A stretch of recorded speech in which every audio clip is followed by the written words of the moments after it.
Thank you for listening to Rustler Revenge, a wild Western adventure audiobook. Don't forget to hit the subscribe button so you don't miss a single upload. Chapter 1. Rip rode blithely toward Kuroka, the county seat, in search of a job. The last one had been spoiled for him by the advent of a new owner who cared little for cattle and less for the West, being intent only upon getting back the money he had advanced on a mortgage. There had been words between him and the mortgager, who had seemed to entertain the curious idea that because he had not reaped the financial profit he anticipated, his ranch hands should be willing to accept a loss in the wages due them. The memory of what he had told the new owner helped to keep Rip in a good humor. His phrasing had been brief and crisp, and eminently to the point.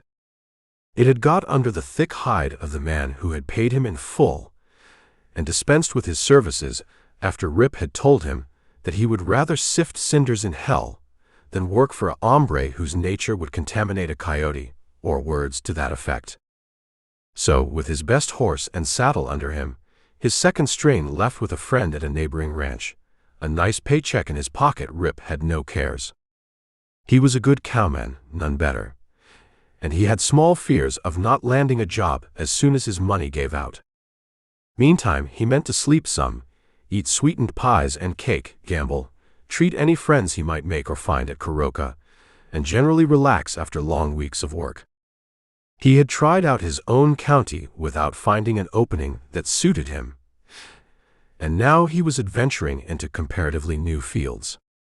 Only once before had he been to Kuroka, and he associated that visit with a measure of ill luck that he hoped ardently to redeem on this occasion. He had got into a poker game with certain individuals who made a profession of that pastime, and had convinced Rip, for the time being, that he was merely an amateur. He remembered the features of those individuals, and he burned to once more sit with them at a table where the chips clicked and the limit was not mentioned. His name had grown up with him, bestowed upon him the first day he appeared, a stripling of 17, astride a half-broken broomtail Mustang at the fall roundup. That was 10 years back, and Rip had developed in many ways. It was scarcely the sobriquet for him now, but he was lean, and his waistline was still 10 inches less than his chest. Good to look at was Rip Campbell. No girl had ever called him handsome, but he suggested the sun and the wind, virility and friendliness, with eyes that could chill, and a jaw that could jut upon occasion into a welded firmness and insistency that caused his fellow riders to speak of him as one who did to take along. His singing intentions were better than his execution. His voice was better in speech than song.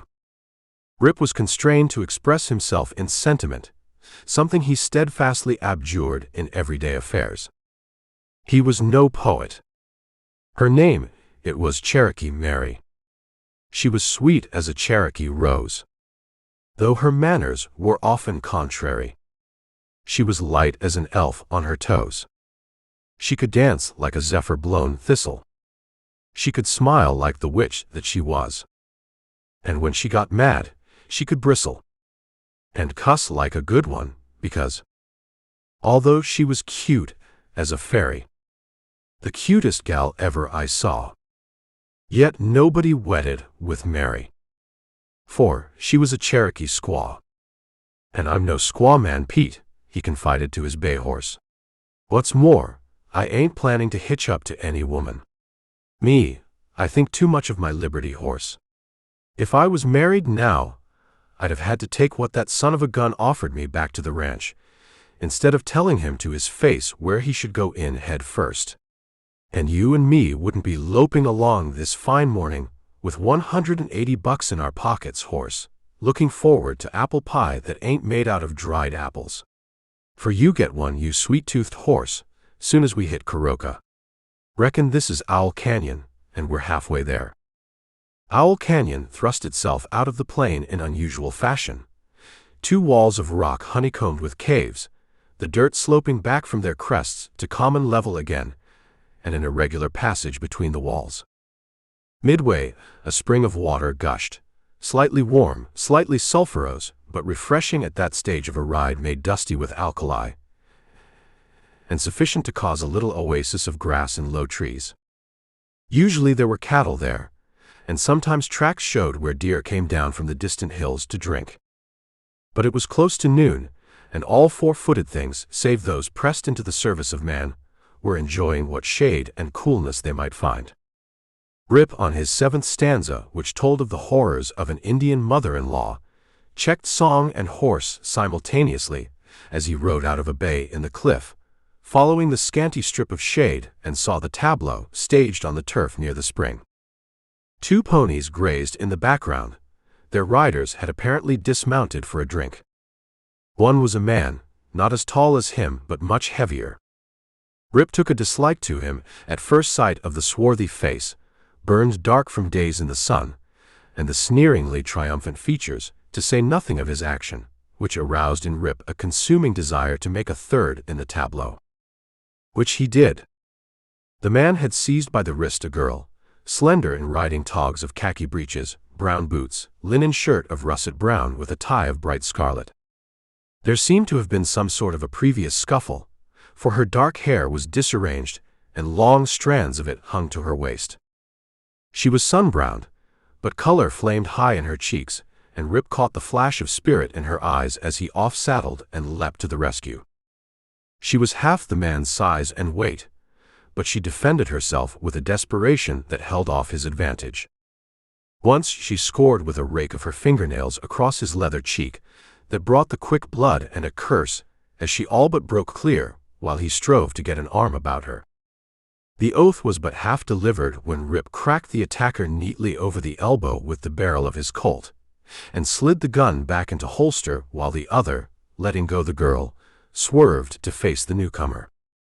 He was rubbing his tingling, temporarily useless arm and swearing in earnest. "Shut up," snapped Rip. "Pronto, mister, or I'll put a hole through your windpipe." The man, conscious of his lame arm, sizing up Rip's calm countenance that was only a mask for flaming eyes that shone like steel, checked his tongue, looking at the cowboy with venomous eyes. Rip had barely glanced at the girl. He was not interfering, as a personal matter, but as one of ordinary range chivalry. For a man to handle a woman brutally was not permissible. That was the code of the West, and the other had broken it. Rip intended to administer punishment. But first he swept off his sombrero to the lady, ignoring the scowling and now silent assailant, knowing that the other's gun arm was out of commission for the time being, sure also that there was small doubt about the man's will to speed bullet or knife to Rip's vitals. "Look like to me that you all might be annoyed some by this coyote," he said in his soft drawl. He was a little abashed at the beauty of the girl. It smote him suddenly, like a light flashed in a dark room. Her eyes were a purplish gray, and long of curling lashes, her nose, short and straight, showed above lips that were most clearly designed, even to him, for the tantalizing of all men, and the ultimate reward of one. This, though at the moment they were set in a half sneer that did not relax as he spoke to her, while her eyes were anything but friendly. "I suppose you meant well," she said, "but it was not at all necessary for you to interfere. I am quite capable of taking care of myself." Rip was taken aback. He felt like a fool, and fancying he looked like one, conscious of a jaw that sagged in sheer amazement. Had he stumbled on a quarrel that was going to be eventually ended by a reconciliation, the more satisfactory for the temper and violence that led up to it? He had heard of such things, usually between married folks. Did this girl like the roughness of this man? Was she by any chance his wife? It was incredible that a girl who looked like her could endure such familiarity. There must be some special reason for her utterance. The ardor that, on her behalf, had fanned the flame of his chivalry wavered and blew strong again. But he left her out of the affair from that moment. "I'm right sorry I disturbed you all," he said gravely, and the note of sarcasm was hard to distinguish, though the girl looked at him as if she suspected its presence. Then her glance changed. Warning leapt into it.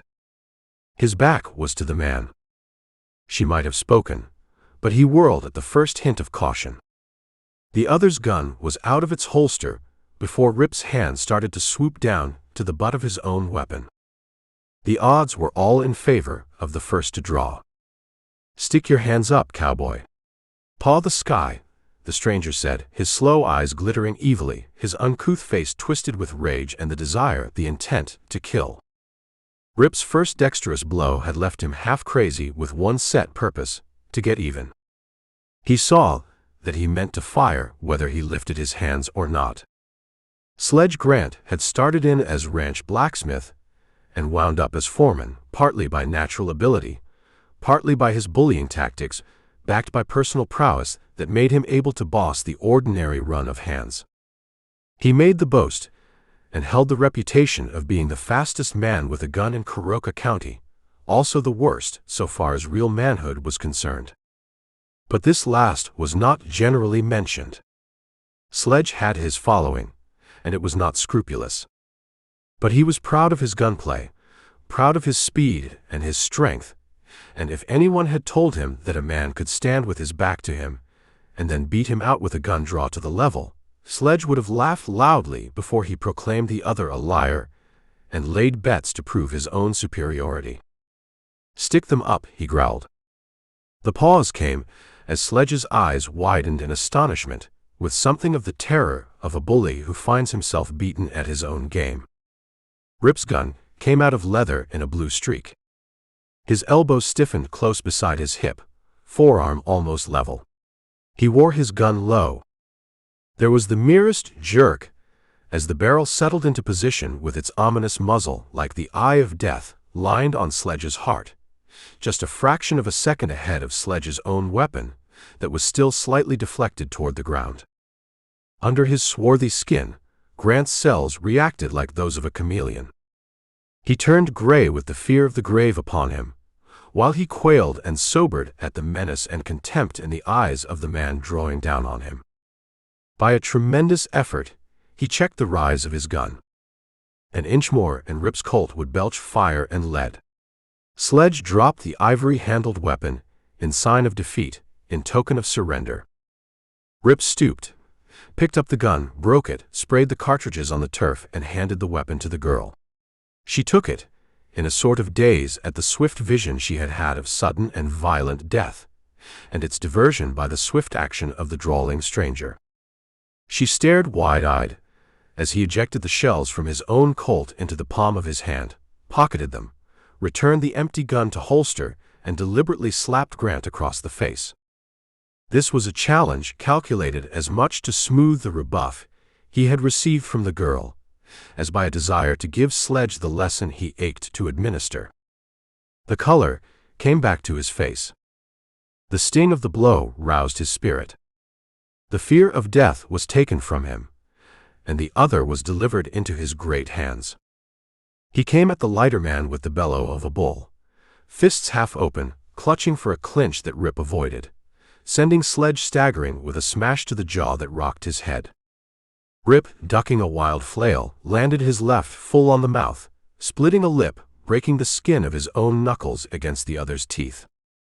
From the standpoint of a sporting spectator, it was a pretty but one-sided fight.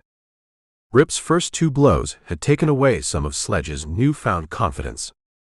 Sledge rushed and roared and flogged in a blind rage, one eye promptly closed and rapidly blackening.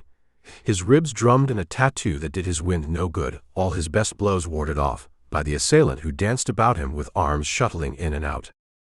The girl stood apart with small fists clenched at her sides, her face a riddle that was hard to read. She had dropped the gun resentfully, on realizing that she had apparently been made a convenience of. She watched the swift, short combat with eyes that missed nothing, her lips parted, her slender body tense with excitement. Once or twice she gasped, and caught her lip when at last Rip got home with a jolt that shot from hip to point with the propulsive force of his shoulder muscles behind it. Sledge hit the grass, quivered, surged vainly in an attempt to rise, and lay still, his nerve connections shattered. Rip looked at his man, measuring his length, and then he walked away without a backward glance, ignoring the girl until he had mounted. Then he once more swept off his hat, touched spurs to his horse's flanks, and trotted away. Sledge got staggeringly to his feet, and the girl gazed after him with curious speculation in her eyes. Chapter 2. Rip met the same poker players in Kuroka. Before he had been there many hours. Once again, the pride of the amateur card player was humbled by the technique of the professional.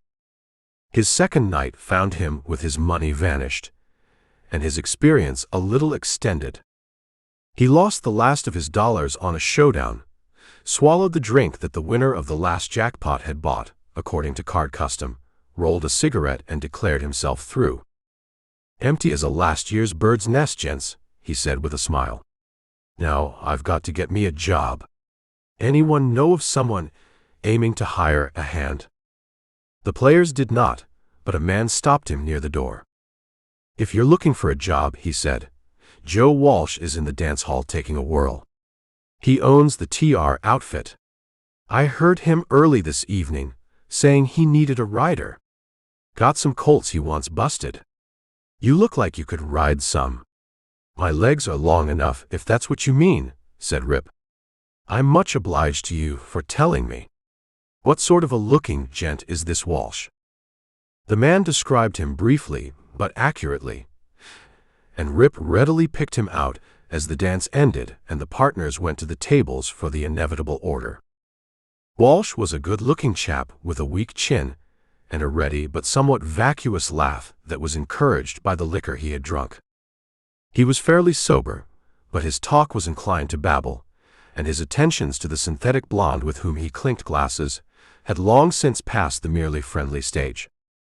Rip knew that in all probability the girl would leave Walsh as soon as the music started for the next dance. There were at least 6 men for every girl, and it was not considered good form for any man to attempt a monopoly of girls, at least during business hours. As the jazzy orchestra struck up, the blonde diplomatically disengaged herself with a smile and a sidelong look at Rip that was clearly an invitation. But he, slipping into a seat next to Walsh, disregarded it. The girl was not without her good looks, and Walsh, after an ineffectual clutch at her, gazed at Rip with eyes that were becoming vacuous, but held a hint of resentment at the latter's intrusion. If Rip had danced with the girl, he would have lost all chance of a job with the TR outfit. But he had no fancy for it, though he liked dancing well enough on occasion. "Heard you all were looking for a rider," he said to Walsh. The rancher seemed to pull his features together, and his loose lips tightened. "I'm looking for a job," Rip added. Walsh surveyed him with a glance that took in the other's evident efficiency, visibly stamped upon him from dented Stetson to high-heeled boots. "I can use another man," he said. "Got some colts that need breaking. After that line riding. Been losing stock lately. You ain't afraid to shoot? In case it was necessary?" "Reckon not," drawled Rip. "What are you all paying?" Walsh countered with a question that showed he had business sense. Rip told of previous employ, and a bargain was made. "I ain't going out to trace Rios till tomorrow morning," said Walsh. "You need an advance." "They got my last paycheck divided up between them in there," said Rip with a laugh, nodding toward the adjoining gambling room. "But I got my room, and my horse paid for up till the morning. I ate a good supper, and I reckon I can make out without drawing none." There were things about Walsh that Rip rather liked. One of them was the way in which he respected Rip's independence and did not press the loan. "Have breakfast with me," he said. "We can talk things over. And have a drink now to cinch the contract." Rip accepted. The man who brought the whiskey told Walsh that some friends were waiting for him to make up a game. "Promised them I'd play," he said. "See you later. I'll find out if my luck's any better than yours." With a reluctant look to where the blonde was dancing, the owner of the TR outfit at Trace Rios lurched over the floor and disappeared. Rip finished his drink and rolled a cigarette. He had landed a job, which was the main thing, and gave him content, but there were certain things about it that provided food for thought. He was not a professional bronco buster, a job usually performed by a specialist, trailing from outfit to outfit, but he had no doubt of his own ability to handle unbroken colts. It was the suggestion that stock was being taken from Walsh that interested him. It held a hint of adventure that appealed to him. Rip wondered what sort of foreman he would find at the ranch. Unless that individual was essentially capable, he did not think the TR outfit likely to be paying many dividends. It does not take the loss of many steers to swallow up profits. The dance ended. The blonde refused a drink with her partner, which meant a percentage lost to her and his dissatisfaction. His eyes followed her resentfully as she made for the table where Rip was sitting, but he accepted the situation and vanished in the direction of the bar. "I wouldn't dance with that bear," she told him, as she took the seat that Walsh had just left. "Most of them dance like they were crushing rock. It's a treat to get a partner that's light on his feet." She flirted with the set of her dress at the shoulder strap, pouted as she saw the effect was lost on Rip, asked him for the makings, and rolled a cigarette deftly as he could have done it himself. "Aren't you going to buy me a drink?" she asked. Rip flushed a little under his tan. "I'd like to," he said, "but I'm flat as a sheet of paper. Just hired out to the TR outfit because my role done evaporated. Joe Walsh hired you. He's a good friend of mine. He promised to get up a picnic for me out to the ranch." Rip eliminated all expression from his face. A ranch where girls of the blonde's type were invited out on pleasure parties by the owner did not coincide with his idea of a properly run outfit. "You're from the South, ain't you?" she went on. "I'm from Georgia myself. I was born in Savannah." Her accent was suddenly assertive, and to Rip it sounded somewhat false. "I like Southern boys," she continued. "They know how to treat a lady, no matter in what circumstances they happen to find her. You'll have a drink with me? And tell me your name." Rip looked at her, smiled, and shook his head. "I don't mind telling you my name," he said. "It's Rip Campbell. Rip, they call me mostly. But I reckon I'd rather wait till I can pay for the treat, thanking you just the same." The girl flared up. The spark had started some time since, when her woman's instinct had told her that he was not falling for her blandishments. "Rip is right," she said, her voice a trifle shrill, her nostrils dilating as she rose. "Rip on your manners, and rip on money. What's the idea of sitting in here if you can't buy around? If you want to bum drinks, you stand a better chance in the bar, cowboy." Her hands were on her hips, and the keen edge of a brittle temper showed in her eyes as she looked contemptuously at him, and then glanced round. Rip sensed that she was spoiling for a row, hoping to find a champion. His face hardened, and his eyes were like bits of ice when she met them again. Their chill seemed to affect the girl. She shivered, and turned the action into a shrug as she walked away momentarily subdued, until she heard the titter of her mates. Rip slowly turned brick red, challenged as a bum and unable to disprove it. He felt that the eyes of all the room were upon him. He developed a cold rage at the girl behind his heat, and knew that he had made an enemy of her. She might try to use her influence with Walsh to lose Rip his job. Not that Rip bothered overmuch about losing a job, but he had cottoned to Walsh somehow for all the others' condition. He did not think Walsh was the man to fire a good hand on account of the dislike of a dance hall girl. He did not believe that Walsh, sober, was infatuated with LaRose one half so much as LaRose was trying to get Walsh into her web by hook or crook. Still, the taunt she flung at him rankled. It made him refuse more than one invitation from men he had met and treated while his money lasted. He left the Cactus early and abruptly, his new employer busy at a game of stud poker. Rip went to the stable where his horse was corralled, and saw that the bay had been fed and watered properly before he strolled to his hotel. It was too early to turn in. He had nothing better to do than talk to his pony, who was at least a good listener. "She'd as soon knife me as not," he said softly. "It's a safe bet she's no friend of mine from now on." It was a safe bet. Rose, stung by the looks and whispers of the other girls, had her chagrin made superlative by the fact that the broad-shouldered cowboy had somehow broken through a hard and bitter shell she had not experienced since her girlhood. Here was the type of man she would have intuitively desired for a mate. "He ain't the kind to take up with my sort," she told herself.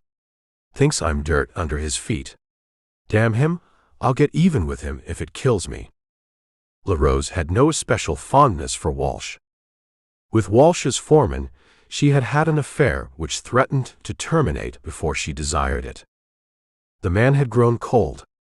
She had seen her power over him slipping, and sought to bring him back by using Walsh. That was her motive for making the owner of the TR outfit promise her a picnic. And now Rip had hired out there. So she had a triple reason for going: to show the foreman that she could bring down bigger game than he was, at the same time to flaunt her triumph in front of him. It began to look as if her attractions were on the wane. It was up to her to make hay while her sun still shone. To marry Walsh one way or another, to discharge the foreman and also Rip, that would wind up matters beautifully. Of the three men she liked the foreman best. He was a blackguard who bullied her, but Rose craved a master even if he was cruel. She gripped fiercely the arm of her clumsy but complimentary partner so that the man looked at her in surprise. "What's eating you?" he asked. "Your eyes look like a poisoned snake's." She forced them to become languishing, but she had not fooled the man. "I wonder who she's gunning for," he asked himself later. "These gals are all hell for excitement. Me, I'm not mixing in." Rose watched the door. The foreman of the TR had promised her he would be there. She knew of no reason why he should stay away just because Walsh had come to town. She had meant him to see her dancing with Walsh, but now she would try and work up a quarrel between him and the stranger who had rebuffed her. The foreman would not know that the other had been hired. After he had quarreled with him, he would keep him out of his job, if he still wanted one worse than he did the doctor or the undertaker. There were notches on the handle of the foreman's gun, but he did not appear. She did not want to ask Walsh about him, and Walsh was taken up by his game. Even Rose dared not invade the gambling room. But she looked in and saw that Rip was not there, that he had left the cactus and charged that against his score. 3 men had failed her in one evening. Rip stretched himself out in the stall behind his horse. There was sufficient bedding in the stall to temper the hard clay beneath. The pony was company. It was better there than in the stuffy little hotel room. He lay there, with a bent arm for a pillow, and thought of the girl of Owl Canyon. Not deliberately. It started with a renewed satisfaction at the beating he had given the bully, and then her face monopolized his musing. She had warned him, even though she had snubbed him. He could not get rid of her. He tried, without success, to dismiss her with thoughts of his new job and speculations as to what it would be like. But he had little to base these last upon, save the reference to his shooting ability. He had heard, vaguely, of organized cattle rustling in Curoca County, which might make things exciting. But these matters would not crystallize.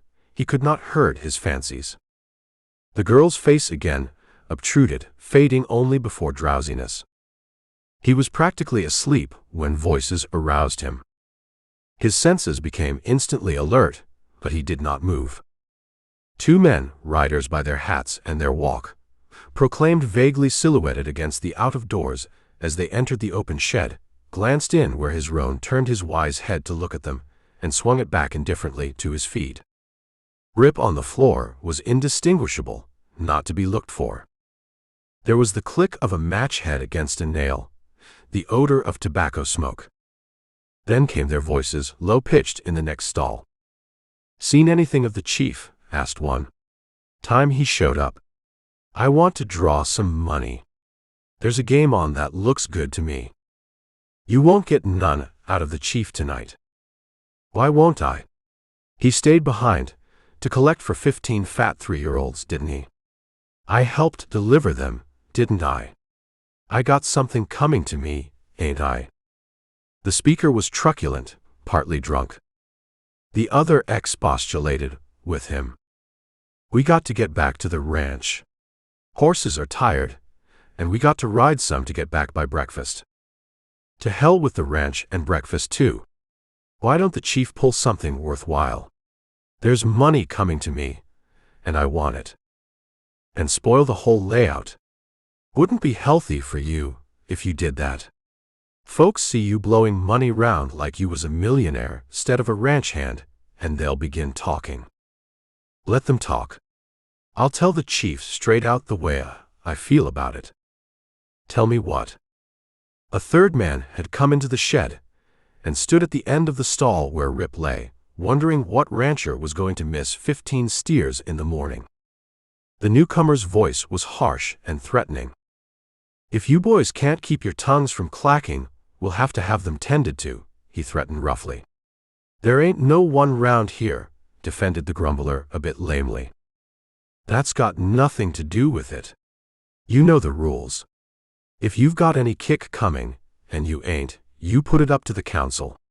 There's big things moving, and we don't aim to have them spoiled by any loose-jawed punchers. You boys get your horses, and we'll light for home. I've been busy figuring how to put money in your pockets while you've been lapping up booze. Come on." Rip could dimly see the horse the last comer had ridden, standing ground anchored in the corral. The two others, silenced, brought their mounts out of stalls at the far end of the shed. The chief remained at the head of Rip, improvised bedchamber. The cowpoke took no chances on shifting in the rustling straw. That the 15 steers had been stolen, he held no doubt. Also, none that any suggestion of an eavesdropper would call for shooting first and investigation afterward. Though the voice of the chief seemed vaguely familiar, he could not place it. He had heard many new voices the past couple of days and nights. The matter was none of his immediate business. Rustlers he had no use for, as a matter of his profession, but he had his moments of discretion, and all the cowboy's inherent dislike of horning in, for all his swift championing of the girl in Owl Canyon. That was quite a different affair from this. He had no proof against these men save casual talk, or talk that could easily appear casual. The two others came up, leading their already saddled mounts. All three mounted with the dispatch of long custom, and were off. Rip slid out of his stall for a closer look. If his horse had been saddled, he might have followed them. Not figuring on needing the bay before morning, he had taken his saddle into the office of the stable. As it was, they were outbound for the ranch, and as he told himself, it was not he who had lost the 15 steers. The night air was chilly. He had not noticed it so much in the stall with the collection of animals as an impromptu stove, but he did now, and decided that the hotel bed with its blankets was the better place for the sleep he still sorely needed. Chapter 3. For a while, as Rip and Walsh rode out toward Trace Rios together, the latter was uncommunicative. He had not been able to eat breakfast, and he confided to his new rider that he had a splitting headache. "I wish you'd taken an advance from me last night," he said. "I'd be that much ahead of those sharps that trimmed me last night." The fresh air of early morning and the action of the ride gradually alleviated Walsh's day-after symptoms. His eyes were still muddy, but he grew more cheerful and communicative. The two took a mutual liking to each other. Now and then, a fleeting look of hardness passed over the features of the owner of Trace Rios, as if he had unpleasant thoughts, But Rip decided that the man was his own worst enemy, with plenty of good qualities that might have been better developed under different circumstances. "Hope you'll like it at Trace Rios," said Walsh. "We'll do what we can to make you. They say we set the best table in the county. Got an awful cook, but my sister runs the commissary and she's a wonder." His face clouded. "I've made a full-sized ass of myself," he went on ruefully. "You know the blonde I was with, reckon you danced with her. She sure can lift a light and lively hoof. She wants to get out of the game she's in. Asked me would I help her, and of course I said yes. Fair enough, but I promised I'll get up some sort of a picnic for her out to the ranch. That was easy enough last night, but well, there's nothing of the snob about my sister Cora, but she draws her lines, and I reckon a gal that dances at the Cactus is outside of them. If Cora took a notion on her own account to help her out, it would be different. But she ain't strong on me going to the Cactus at all. You wouldn't want to invite La Rose out some Sunday on your own account. You could say she wanted to buy a horse. Maybe we could fix things up that way." "I don't reckon she'd come for my asking," said Rip. "I didn't get on right well with her last night. And I'd sure hate to get in wrong with your sister right off the jump." Walsh groaned. "Reckon I got to draw out my own hoof. Funny you didn't get along with La Rose. I don't go to the Cactus more than once a month on an average, and she always seemed a prime favorite with all them boys." Rip turned the talk. "You said something about for stock when you hired me," he said. "You all been having trouble with rustlers?" Walsh turned in his saddle, with his face suddenly grown hard and stern. "Reckon I was drinking more than I figured. Makes a man talk foolish and loose. You better forget that." "I will," said Rip, and kept his wonder to himself that a man who had been missing fat steers should want to keep quiet about it. "We'll be home inside of an hour," Walsh spoke up presently, as at mid-morning, stopping at a willowed spring to breathe and water the ponies. They halted amid the first slopes of the foothills, toward which they had been steadily riding. "I've got a good ranch," Walsh went on. "Belongs to Cora and myself, half and half. The old man left it that way. Plenty of water, good shade, lots of native grass, and open range back of it atop the mesa. Full section, under wire. Top beef fetches top price. The old man always kept the stock up with thoroughbred bulls, and I've done the same." Rip, finishing his smoke, pictured Cora Walsh idly enough. She would be older than her brother, he imagined. Taffy-colored of hair with a stout and shapeless figure, a prime cook and housekeeper, but inclined to be fussy as to the condition of mess hall and bunkhouse. She would be generally intent upon keeping the riders in their places, which meant away from the ranch house. There only the favored foreman, by right of established, unwritten law, might claim the privilege of evening entertainment and sometimes take his meals. But so long as the grub was good, that did not bother Rip, and he did not mean to bother the lady. They entered a draw that gradually narrowed to a gulch. Back of the mesa that ever loomed up before them, a dark cloud was slowly rising and advancing. Against it, the face of the mesa was startlingly displayed, with three great pines plain in the immediate foreground, as if they stood on the very verge of the mesa cliff. They were old, and their shafts towered high before a bough branched off. One was bare of foliage, lightning blasted, the two others tufted with dark but vivid green. Walsh pointed them out as they crossed the sparkling shallow creek that suddenly looped its way across the draw. "Trace Rios," he said, pride once again in his tones. "They named the place for it before my dad's time. Folks claim they're 300 years old. That's what the Indians say. Great landmarks. Look prime against that cloud, don't they? That looks like a cloud burst, but we ought to beat it home. You'll hear this creek singing when it breaks. By thunder! That's Cora now. She must have seen us coming." Rip saw a rider on a pinto horse, and the rider seemed the size and shape of a boy. He chuckled to himself at his preconceived notion of Walsh's sister. No stout, taffy-haired woman of middle age would have ridden the Mustang like a whirlwind. The pony's glossy hide gleamed silver and copper. There was a fleck of brilliant orange color at the girl's neck, flaring long before there was any chance of distinguishing features. Yet there came over him a curious feeling, the premonition he defined as a hunch, developing into certainty as the oncoming rider, catapulting down that narrow trail, tossed up an arm in greeting while Walsh shouted a welcome. Genuine affection between these two, he told himself, and suddenly felt an outsider, unattached and lonely. Here was the girl he had rescued from the bully. He had considered that she had been both rude and ungrateful. Despite the visions of the night, he had ordered himself to forget her, and now his heart pumped furiously, so that he could feel the hot blood tingling to his fingertips. No girl had ever made him feel that way before. He resented her for it. "Rip Campbell is going to ride for us," said Walsh by way of introduction. "He's the kind we want. Going to start in busting colts. Up to you to keep him contented, sis."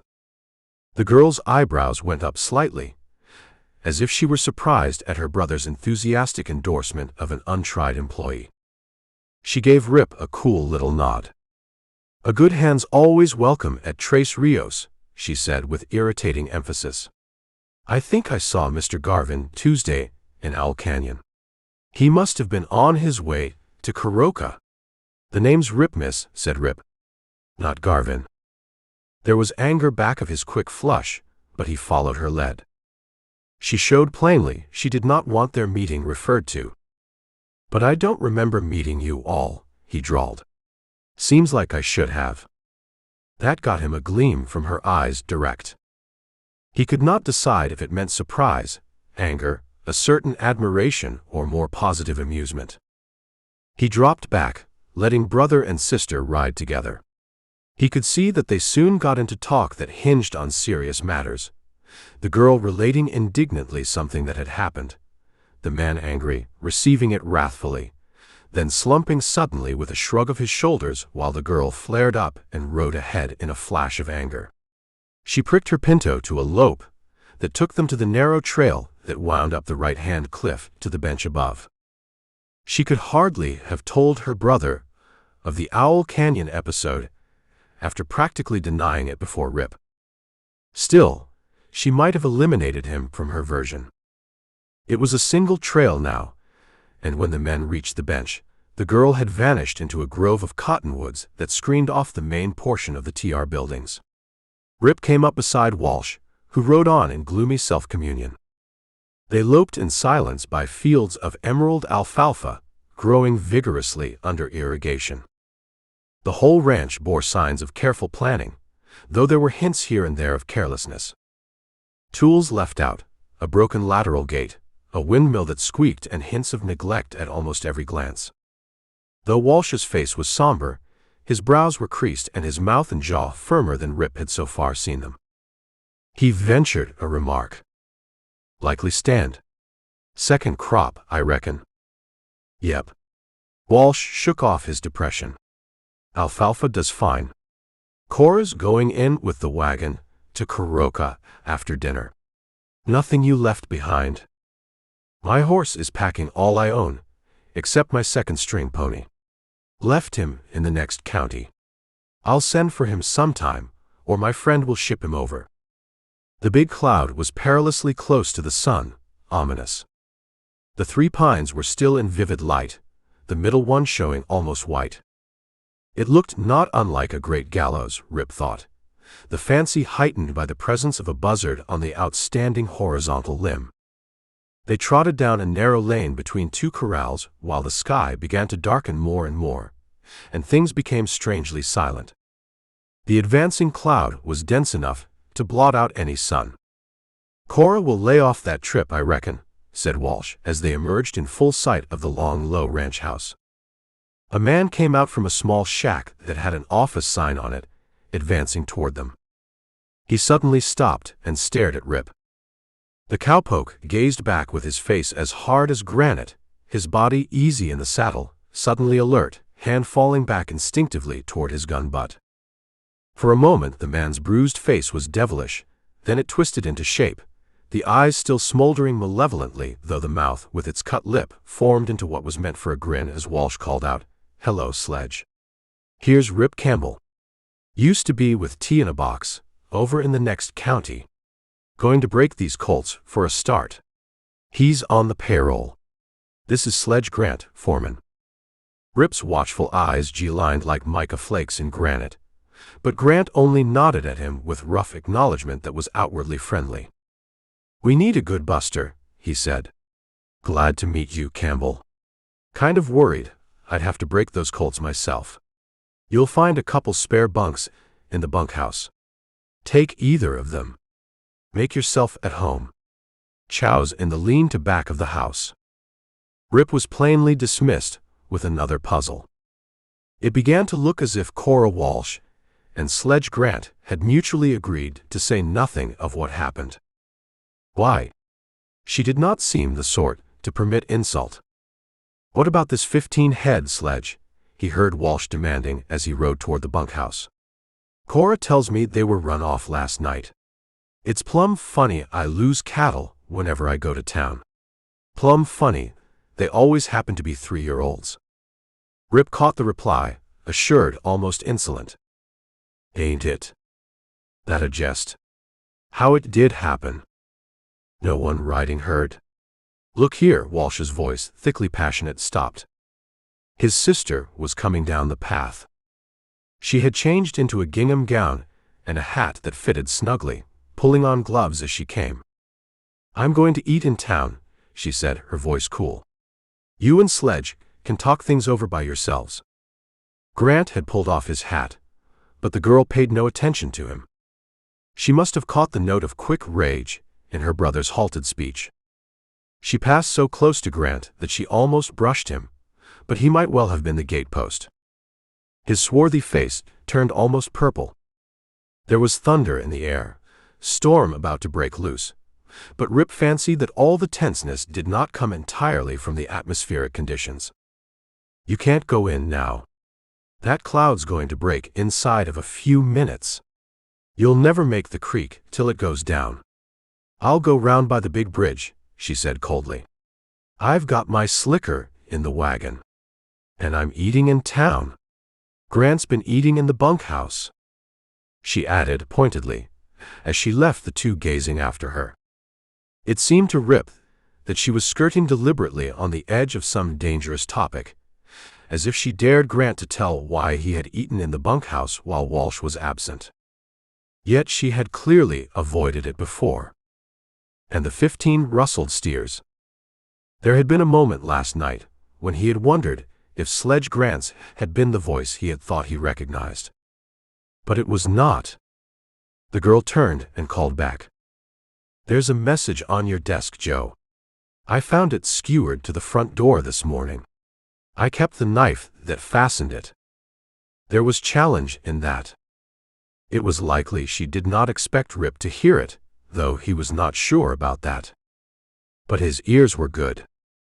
Walsh swung from his saddle, calling out for someone to come and take his horse as he strode up the path to the veranda. Grant followed. A cowboy with a face the color and texture of a walnut, bow-legged from the saddle, came hurrying to the horse. The girl had disappeared. Rip unsaddled his horse hurriedly, turned him into a corral, toting his saddle and war bag for the refuge of the bunkhouse. The storm was on them. He heard a wagon creak furiously as it was raced away. Then the sound was lost, as a javelin of lightning rived the great curtain that was sweeping out to the plain, and thunder pealed and crashed and pealed again, heralding the tremendous downpour of the rain hissing as it struck the ground. The trees swayed. Rivulets started here and there, confluent, hurrying to the creek that would become a raging torrent in the next few minutes. In the midst of it, racing with the storm, was the girl who had found the knife-skewered message on the door. The interior of the bunkhouse was as dark as if it had been night. And it was empty. A flare of lightning showed it. A stove and table, bunks and benches, a few chairs, odds and ends of personal belongings about. Rip dropped his heavy saddle to the floor. There was trouble at Trace Rios, that was very evident. Rip Campbell had a surefire hunch that he was destined to take a hand in that trouble. Chapter 4. The girl and her brother sat together in the big living room, before a fire where pine burned briskly, for the nights on the mesa bench were cold. The ranch boasted an electric plant for pumping and lights, and the electricity was veiled by tasteful shades of parchment. There was no one else present. Grant's privilege had seemingly been withdrawn, or he had not chosen to exercise it. The faces of brother and sister were grave. The girl held a paper in her hand, a square of wrapping paper on which was roughly scrawled, "Receipt for 15 steers contributed the night men." The paper showed a slit near its top. She fingered a cheap hunting knife, the blade worn and the vulcanite handle scarred. "How much longer are we going to stand for this sort of thing, Joe?" she asked. "The whole county's scared by a mob that steals cattle and calls itself the Night Men. They say in town no one knows who belongs to it or who doesn't, and they are all afraid to talk about it. Grant had no night herd out. Claims 90, he thought they were safe in the lower end of the gulch, not half a mile from the line fence. And this the third bunch we've lost this year. $3,000 won't cover the loss. What are you going to do about it? Fire Grant, or are you afraid of him?" Her brother covered his face with his hand, as if to protect it from the fire. "I can't fire him," he said wearily. "I've got my reasons. But I'm not afraid of him, if that is what you mean. I'd like the chance to kill him," he added with a spurt of energy. The girl looked at him sadly, then her face brightened with resolve. "Your new hand thrashed him on Tuesday," she said quietly. "He told you his horse jumped at a rattler in the road and fell over the cliff. That's what he told the rest of the boys. And Rip hasn't said anything to the contrary, so far." "What? Campbell beat him up? You saw it. How did it happen?" "Grant was trying to make a move to me. Rip thought I didn't want him to. He saw me fighting with Grant, and he interfered.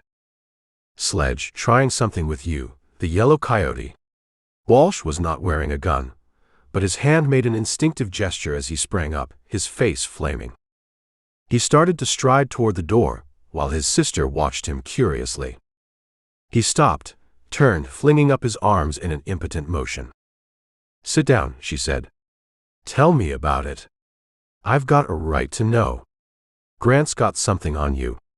He almost said as much when he swore I'd marry him before he was through. And I'd be glad to do it." Her voice carried a contempt she seemed unable to curb entirely. "What is it?" Walsh hesitated, standing by the fire, forearm on the mantel, head on it, kicking at a log. "I heard some things in town today. That's why I wanted to go, why I wouldn't wait. I'll tell you about them presently. But tell me about Grant first. Before he does." He turned a haggard, careworn face to her. "I'll tell you. I've hoped there was some way out. There isn't any. But he'll not marry you. He'll not lay his dirty fingers on you again. The mangy bastard. He's got me in a cleft stick, Cora. He's been bleeding me, but I didn't dream he'd touch you, except as you lost with the steers. You think he's mixed up in their being rustled? I've suspected that. That ties him up with the Night Men. Maybe. There's people use that name for a mask. He's hinted at it, at the power back of him. Hinted I should join, that I'd have to. It's been raising hell with me. Go on," she said. "We'll work it out. We can't unless, but that would leave you in the mess. I've gone over and over it." His fist clenched, opened. He looked like a young man suddenly stricken, grown old. "We can and we will," she sounded determined. "Even if we have to go away from here." She spoke with an effort. Her brother's face lighted, dulled again. "I'll go with you anywhere," she said. He flashed her a look of gratitude, of love, but his features were pinched. "You can't go far on the road I may have to travel, sis. It may lead to the penitentiary. It may. They hang for murder in this state," he ended abruptly. "Murder?" Her face blanched. "You? I don't believe it." And her chin grew firm as her eyes flashed. "It was this way. I don't know so much about it after all," he went on hurriedly, like a man resolved to a confession and anxious to get through with it. "I had been drinking, of course. I was drunk. It was after the spring roundup, not that that's any excuse. We kept it up late, and Grant said there was a fandango on at a place just outside the town. Said he could take me if I wanted to risk it, but he'd not take any more, because the Mexicans were not over fond of us mingling with their rackets, and I could talk Spanish. Of course, he speaks it like a native. They did resent it, though the dance went on. There was one chap who pretended to take offense because I threw a gold piece at the girl who danced. It's the custom, of course, but the gold drew attention. He said a lot of things in Spanish. Grant told me to swallow them, but the state I was in, we'd been drinking that rotten pisco. It's like fire in you gets into your brain. I said something back. He sighed. Sometimes I think it was all planned. I'm almost sure there was dope in my last drink. I can't remember the rest of it. I know the Mexican drew a knife. I can almost swear to that, though Grant says he didn't. I can remember a shot." Walsh spoke with frowning brows, striving to conjure something definite out of a hazy memory. "After that, I don't know. I was outside, struggling with Grant, who was trying to get me into the saddle. He said I had shot the man and killed him, that my bullet went through his head between the eyes. God, Walsh swallowed and took a deep breath. The door of the cantina opened, and a mob came out, howling. We were in the saddle, riding like devils with a pack after us. We got clear, up to the old adobe on the Spanish Grant. And we'd lost them. The ride had sobered me with the thought of what I'd done. Still, I couldn't remember drawing my gun or pulling trigger till I looked at it. Grant had it. Took it away from me after the shooting. One shell had been fired, only one, but that was enough. It had killed a man. Presently he spoke again in a flat, hopeless voice. Grant seemed decent about it. He said he could fix it, that the man was wanted anyway for smuggling, if not worse. And he did hush it up. I couldn't tell you. I had to get the money. You kept our books. So that first bunch of steers we lost. I stole my own cattle, our cattle, God help me. Since then, he has used his hold over me. He may belong to the Nighthawk gang, or he may have used that for a cover, but he's taken our steers, connived at it, and he laughs in his sleeve at me. He's threatened covertly. He's even suggested partnership, and now he's dared to think of you. His fists clenched open and closed, as if he was imaging, his thick fingers wrapped around the stubble-sharp angles of Grant's neck. He growled. She clung to his arm, soothing him, telling him she didn't believe that he had committed a crime, that it would all come to light. He's got it all written down, witnessed, left with someone who'll use it if anything happens to him. My hands are tied. If I killed him, it would all come out just the same. You'd be disgraced. I've drunk to forget it. I've shown the yellow streak.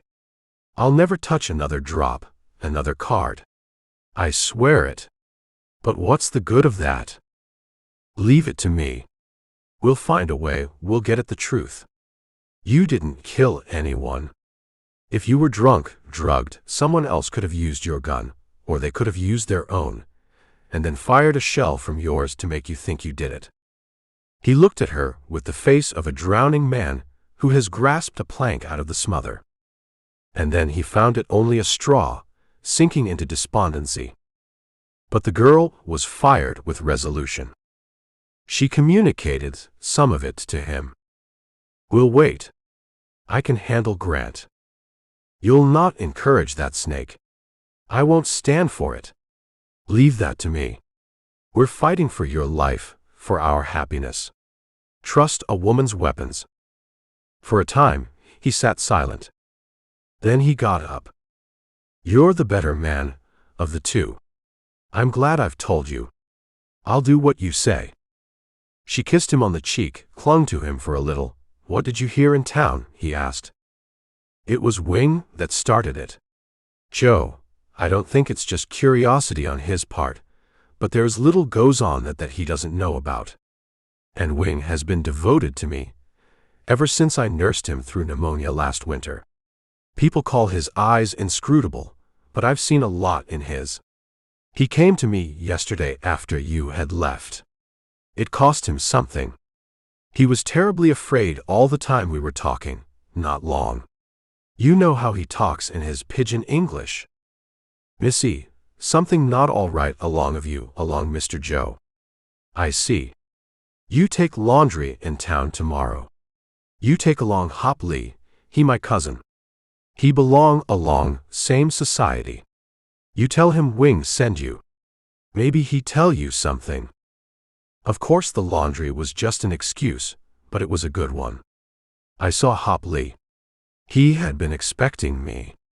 And he was frightened, too. Afraid of the night men, I suppose. "You understand Grant Foreman your place," he said. "You understand him no good. Plenty bad. No good along your place. No good along your brother. I very understand. No can speak too much. You very good along Wing. That all same good along me. Understand? By me, maybe you get in heap trouble, I talk along some more. Not now." She grunted. And that was all I could get out of him. He talked laundry and nothing else. Everything was no understand, and his face was just a mask. But his eyes were kind, Joe. I don't see where that helps us much. Neither do I. Not now. But they were both afraid, and they went out of their way to say something to cheer me up. They don't take risks for nothing. They don't talk for nothing. That wasn't all I heard. I had a long, confidential talk with Mrs. Janes. You know that Mr. Janes and she lived in Mexico City, and that he has always been close to President Diaz. Well, there's trouble in the air. Nearly always is. Diaz rules with a heavy hand, and it is easy for any glib talker and fighter to stir up the peons into a revolution. There's one on foot now, and Diaz is letting it grow so that he can get all those who are against him in the ranks of the discontents and then crush them with one blow. His spies know all that is going on. Mrs. Janes likes both of us, and I think she guesses that things are not over good with us in a financial way. A Mexican federal agent has seen Mr. Janes in regard to negotiations about ammunition and the possible purchase of a gunboat from our government. And this is where we come in. The federal troops are on the way to the border. They'll make headquarters almost across the river from Coroca, preliminary to swooping down on the rebels. They'll need beef. Janes will recommend you. They'll pay top prices for old cows. And they'll pay cash. She studied him to see if he got her meaning, if she could see a glimmer of her thinking. If we could do that, get Grant out of the way somewhere. Sell off the stock. Go away. Run away and leave trace, Rios. She nodded, her lips firm pressed yet a little tremulous. His brow furrowed. No. I'm not going to run away, he said. You've stiffened me, sis. I don't think I killed that man. We'll stick with what's ours. He pulled free of her hand and paced the room. I've told you, and that helps a heap. But we'll sell that beef too.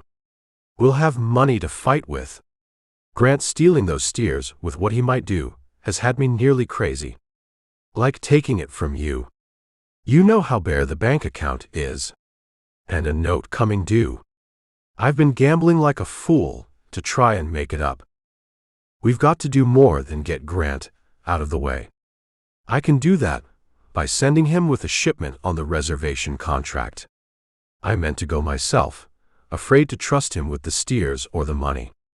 But most of the hands are his choosing. He's made it rotten for the good ones who wouldn't stand for his methods.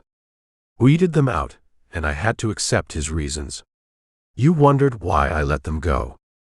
That was your end of it. There are a few I can trust. It might be managed. That new chap, Rip Campbell. You don't seem to like him. Seemed to me you were pretty cool the way he'd acted. Fun Sledge stood for him the way he did. Sledge Grant won't want him to say anything about what happened at Owl Canyon. It would make his men jeer at him, or lose confidence in him anyway. He'll ask Campbell to say nothing. And I didn't know that I was going to tell you, but I had to make you tell me everything. So I discouraged him. I'll say you did. Think he'll keep quiet? She nodded, her face away from her brother. Mighty fine man. He'll do to take along. It ain't fair to snub him, because he did you a favor. There was a curious little smile on the girl's lips before she replied. There was a minute when I wanted him to kill Grant. But he beat him to the draw, and he took his gun away and handed it to me. Then he fought him bare-handed. I was afraid his interference would work wrong with Grant. He'd been hinting things to me, too. They nerved me to talk to you tonight. But he only sulked. I suppose he was thinking up excuses for the boys. It was a terrible fight. Rip Campbell can take care of himself. By God, I believe you do like him after all. The firelight flushed her face. Perhaps something else. You ought to make it up to him some way. Him and me are going to be pals. You oughtn't to have snubbed him. You need a friend. A good friend. Besides me. And if I snubbed him, it was only for his own good. I'll be hanged, said her brother. You women are beyond me. I'm going to find the right woman to travel along with you someday. Not me. Not while I've got you. Don't you go thinking of getting married. Me? She laughed and left him, taking up the night men receipt, throwing it into the fire. He did not notice that she had not replied to his remark. That wasn't quite all I heard today. They are talking of getting up a crowd of the owners, those who have had cattle stolen, to clean out the night men. The Cattlemen's Association will finance it, pay a big reward. They won't ask me if they guess how my steers went, he said grimly. I can't join them the way things stand. You can't refuse them, Joe. But that'll work out. It's late. I'm going to bed. Good night. After she had gone, Walsh sat late by the fire. His thoughts were bitter ones, but they strengthened his face. It was molded into resolve when at last he followed her example. Chapter 5. Colt was purely a technical name for an unbroken horse, as applied to the roan that stood stiff-legged and flat-eared in protest against the rope that held and choked it while Rip reached carefully for the loose end of his single-fire cinch beneath the brute's belly. The roan was all of 4 years old, a wise, rangy-looking beast, of hammer head that was half concealed by the blindfold. It was sick with rage since the moment it had been driven with the rest of the cavy into the corral, then segregated with others that had managed so far to hold the freedom of the range. It was afraid of the man smell and the man noise, the whirling rope and tightening noose, and it had fought valiantly for all its fear. It was far from spent yet, though it had only quivered when Rip gingerly set the saddle on its back. One helper held the rope, high heels dug into the soft dirt of the corral. 2 others had helped adjust the bridle and the heavy bit. The roan's head was high, too high to be handled. He had suddenly tossed it up from the clutch of the helpers, and they waited their chance to get another hold. The horse had shown all signs of being a twister, and they left the rope on him until the last moment, after the saddle was cinched. Rip had not expected to break horses, and his single cinch was not what he would have chosen for the job, but it would do, rather than borrow another saddle. The roan had quivered when first blanket and then leather had been placed upon his back. After that, and the upswing of his head on a neck of steel, he stood taut, lips drawn back, nostrils wide to show their crimson lining. He was game, and he meant to put up the fight of his life against the servitude of the saddle. Rip had picked the horse as the hardest job of the bunch in hand, meaning to tackle it while he was fresh. The helpers were plainly anxious of their own minor risks in the performance. They had been turned over to him by Grant, still surface-friendly, but not trusted by Campbell. Cora Walsh had been right. Grant had taken him aside the night before, after supper, while she and her brother talked together in the ranch house, and suggested that bygones should be bygones. "I reckon I'd have acted the same way if I was in your place," the foreman said. "Course, you don't know all the circumstances. You're sure quick on the draw, and handy with your fist, but I'll put it to you square and fair. We need a good hand here, and if you stay, you can easy see it wouldn't do me no good with the boys being foreman to have a yam like that passed round. You got all the best of it. How about calling it quits?" "Suits me," said Rip. And it did, since he had determined to remain and watch the trouble that was brewing at Tres Rios. Grant's plea was specious. He had undoubtedly accounted for his bruises another way. The best way to get out of it was to make a pact with the new rider, or Rip might destroy much of the bully's prestige. "Walsh does some of the hiring," Grant continued, "but I do the firing. If you like the job, it's all hunky with me for you to stay." Lies like the clock ticks, Campbell told himself. He's just about as fair-minded as a shedding rattler. The men, ropers and riders and the rest, were, he shrewdly suspected, most of them on the ranch because of their sympathies with Grant. They were the types of men to swing from one side of the law to the other as easy as they would at the end of a rope.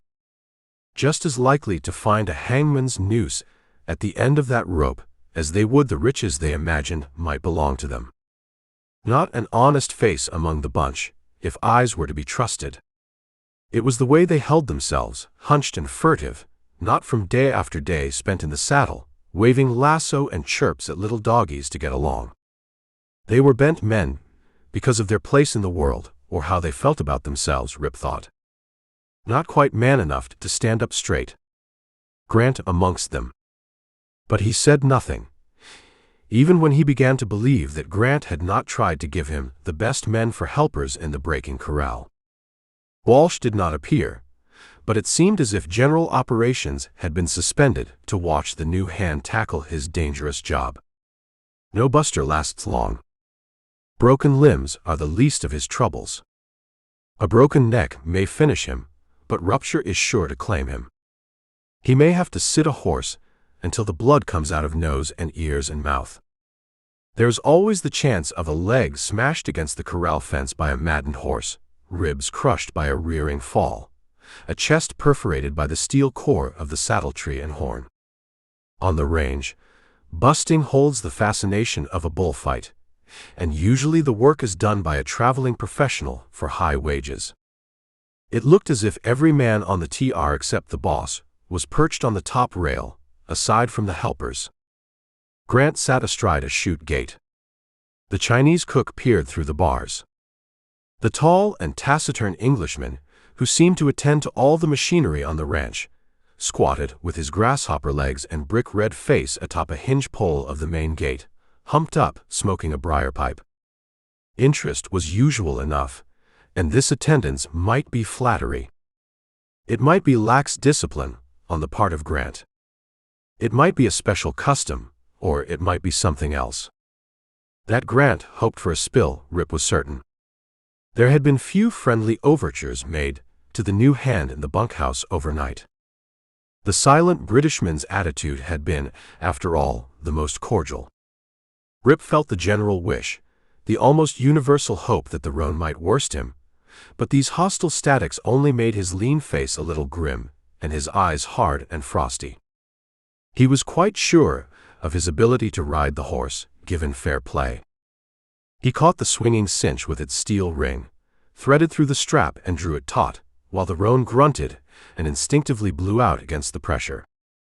"Get hold of his head," Rip snapped, his drawl gone in action. "Get that rope off him. Stand ready to take off that blindfold, and don't take it off till I give the word." The helpers got grip on the bridle at cheek straps while Rip set his knee against the roan, watching for the first jump, hauling on the strap, gaining inch by inch, making his turns. Still the roan stood with only the restless nostrils, the slightly twitching ears and flanks that shivered once in a while, to show that it had any idea of what was going on. Rip gathered reins and mane into his left hand, close to the withers, facing the saddle. He swung a stirrup toward his foot, but set only enough heft upon it to hold place while his right hand stole up to the horn. The roan would break out into an equine tornado the moment that blindfold and cheek grips were released, he knew. He had to get into the saddle at lightning speed or counteract a whirl by drawing himself flat to the withers until the jump was ended, then fling leg over cantle. He put a little weight on the stirrup. The saddle creaked slightly as the roan leaned away, and his weight came on the horn. Slowly the roan's back was arching like a cat's. The rope was off. Now. The helpers sprang back, raced for the rails, one with the blindfold. Rip and the roan fought the first round in a whirling pillar of dust out of which they emerged with the roan's son fishing like a rodeo untamable, shifting to wild bucking round the corral. There was no shouted slogans of "Ride him, cowboy," no words of either encouragement or even excitement, though the struggle was dramatic enough while it lasted. The end came swiftly. The roan threw itself, and Rip took saddle again as it sprang up, foam flying from its bitted jaws, its hide streaked with sweat, eyes wild. Rearing, it started a series of prodigious leaps.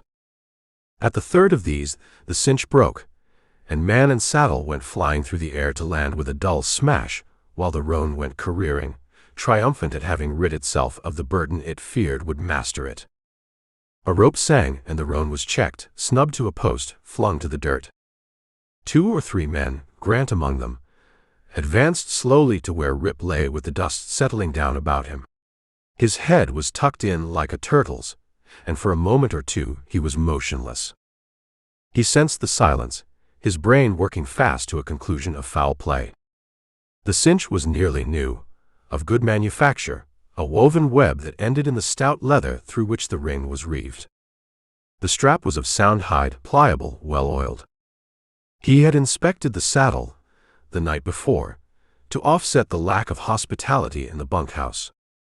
Now he fancied he had better have left the inspection until that morning.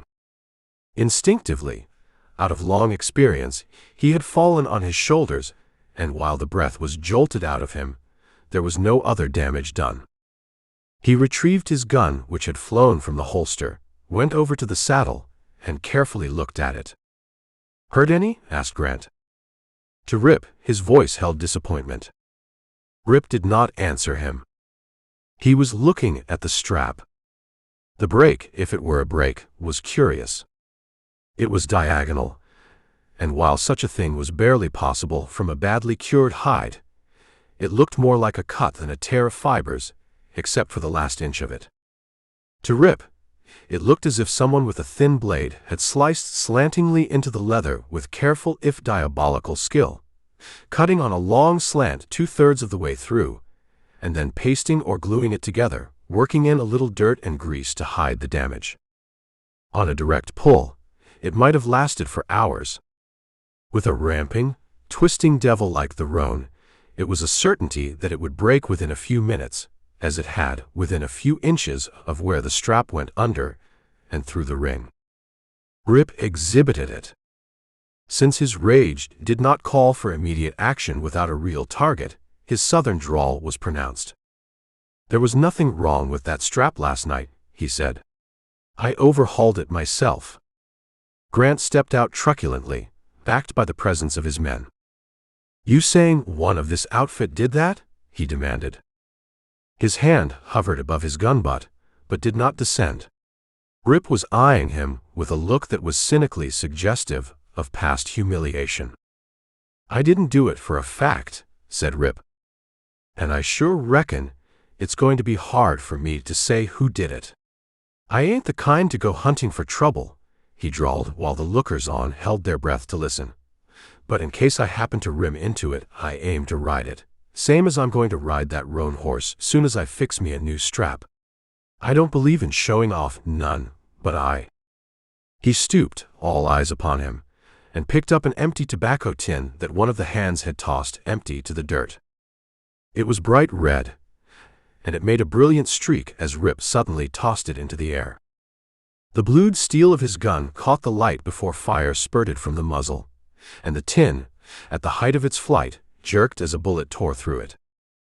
Twice more Rip hit it in its zigzag fall, once again just before it touched the ground. "What's that play for, if it ain't showing off?" sneered Grant. "Just to express my appreciation of a practical joke, if cutting that strap was a joke. We'll let it go at that, though there's been too big an audience here this morning to look just right to me. There's two ways of being popular. I see a bullfight once at Juarez, and the bull was the most popular thing in the ring. He was there to get killed. I'll call this a joke, unless any hombre wants to announce it ain't." He looked around at the collection of faces watching him. "In which case," he added, and his voice rang like the stroke of an anvil, "I got 2 shells left in my gun." "What's the matter?" asked Walsh, coming in through the gate that the lanky Englishman had swung open for him. "Anyone hurt?" "Not yet," said Rip. The crowd melted away with the exception of Grant and the Englishman tapping out his pipe on his heel. "My strap busted," said Rip. "You got a new strap and a riveter? That roan's a likely horse. I wouldn't wonder but what there was a little eagle in him somewhere." "I'll get you a strap," said Grant, and disappeared. Walsh looked uncertainly at Rip, noticed the punctured tin, and turned it over with his foot before he threw it out of the corral. "Thought you might have started a shooting scrap," he said. Rip shook his head. "Just the opposite," he said, and reached into his shirt pocket for the makings. Walsh crossed glances with him for a moment, hesitated, and then offered a match for the cigarette Rip completed with one hand. He said nothing, but Rip had read something in his eyes. "She's told him," he decided, and walked toward the roan, now hitched to the corral fence. It snorted and tried to wheel. "All right, my son," said Rip. "I ain't going to hurt you. Just make you useful. You and me are going to be friends." The helpers came back with Grant and the strap with which Rip replaced the broken one. "I'll keep this for a souvenir," he said. "Let's get on with the roan. No need to blindfold him this time. He's part broke already." He finished his morning's work without audience, outside of the imperturbable Englishman, smoking his pipe. In him Rip sensed friendliness. Grant left, and the helpers did their best. 4 colts were turned into the right road for service before the triangle clanged for grub. After the meal, with most of the hands absent on their various businesses, the Englishman joined Rip as he sat on a bench before starting in again. "Good show, what?" said the other. "My name's Walters. Didn't get a chance to talk to you last night. Turned in early. Had to go over the wagon after Miss Walsh brought it back. Quite a bit of a job. One of those blighters sliced your cinch," he went on.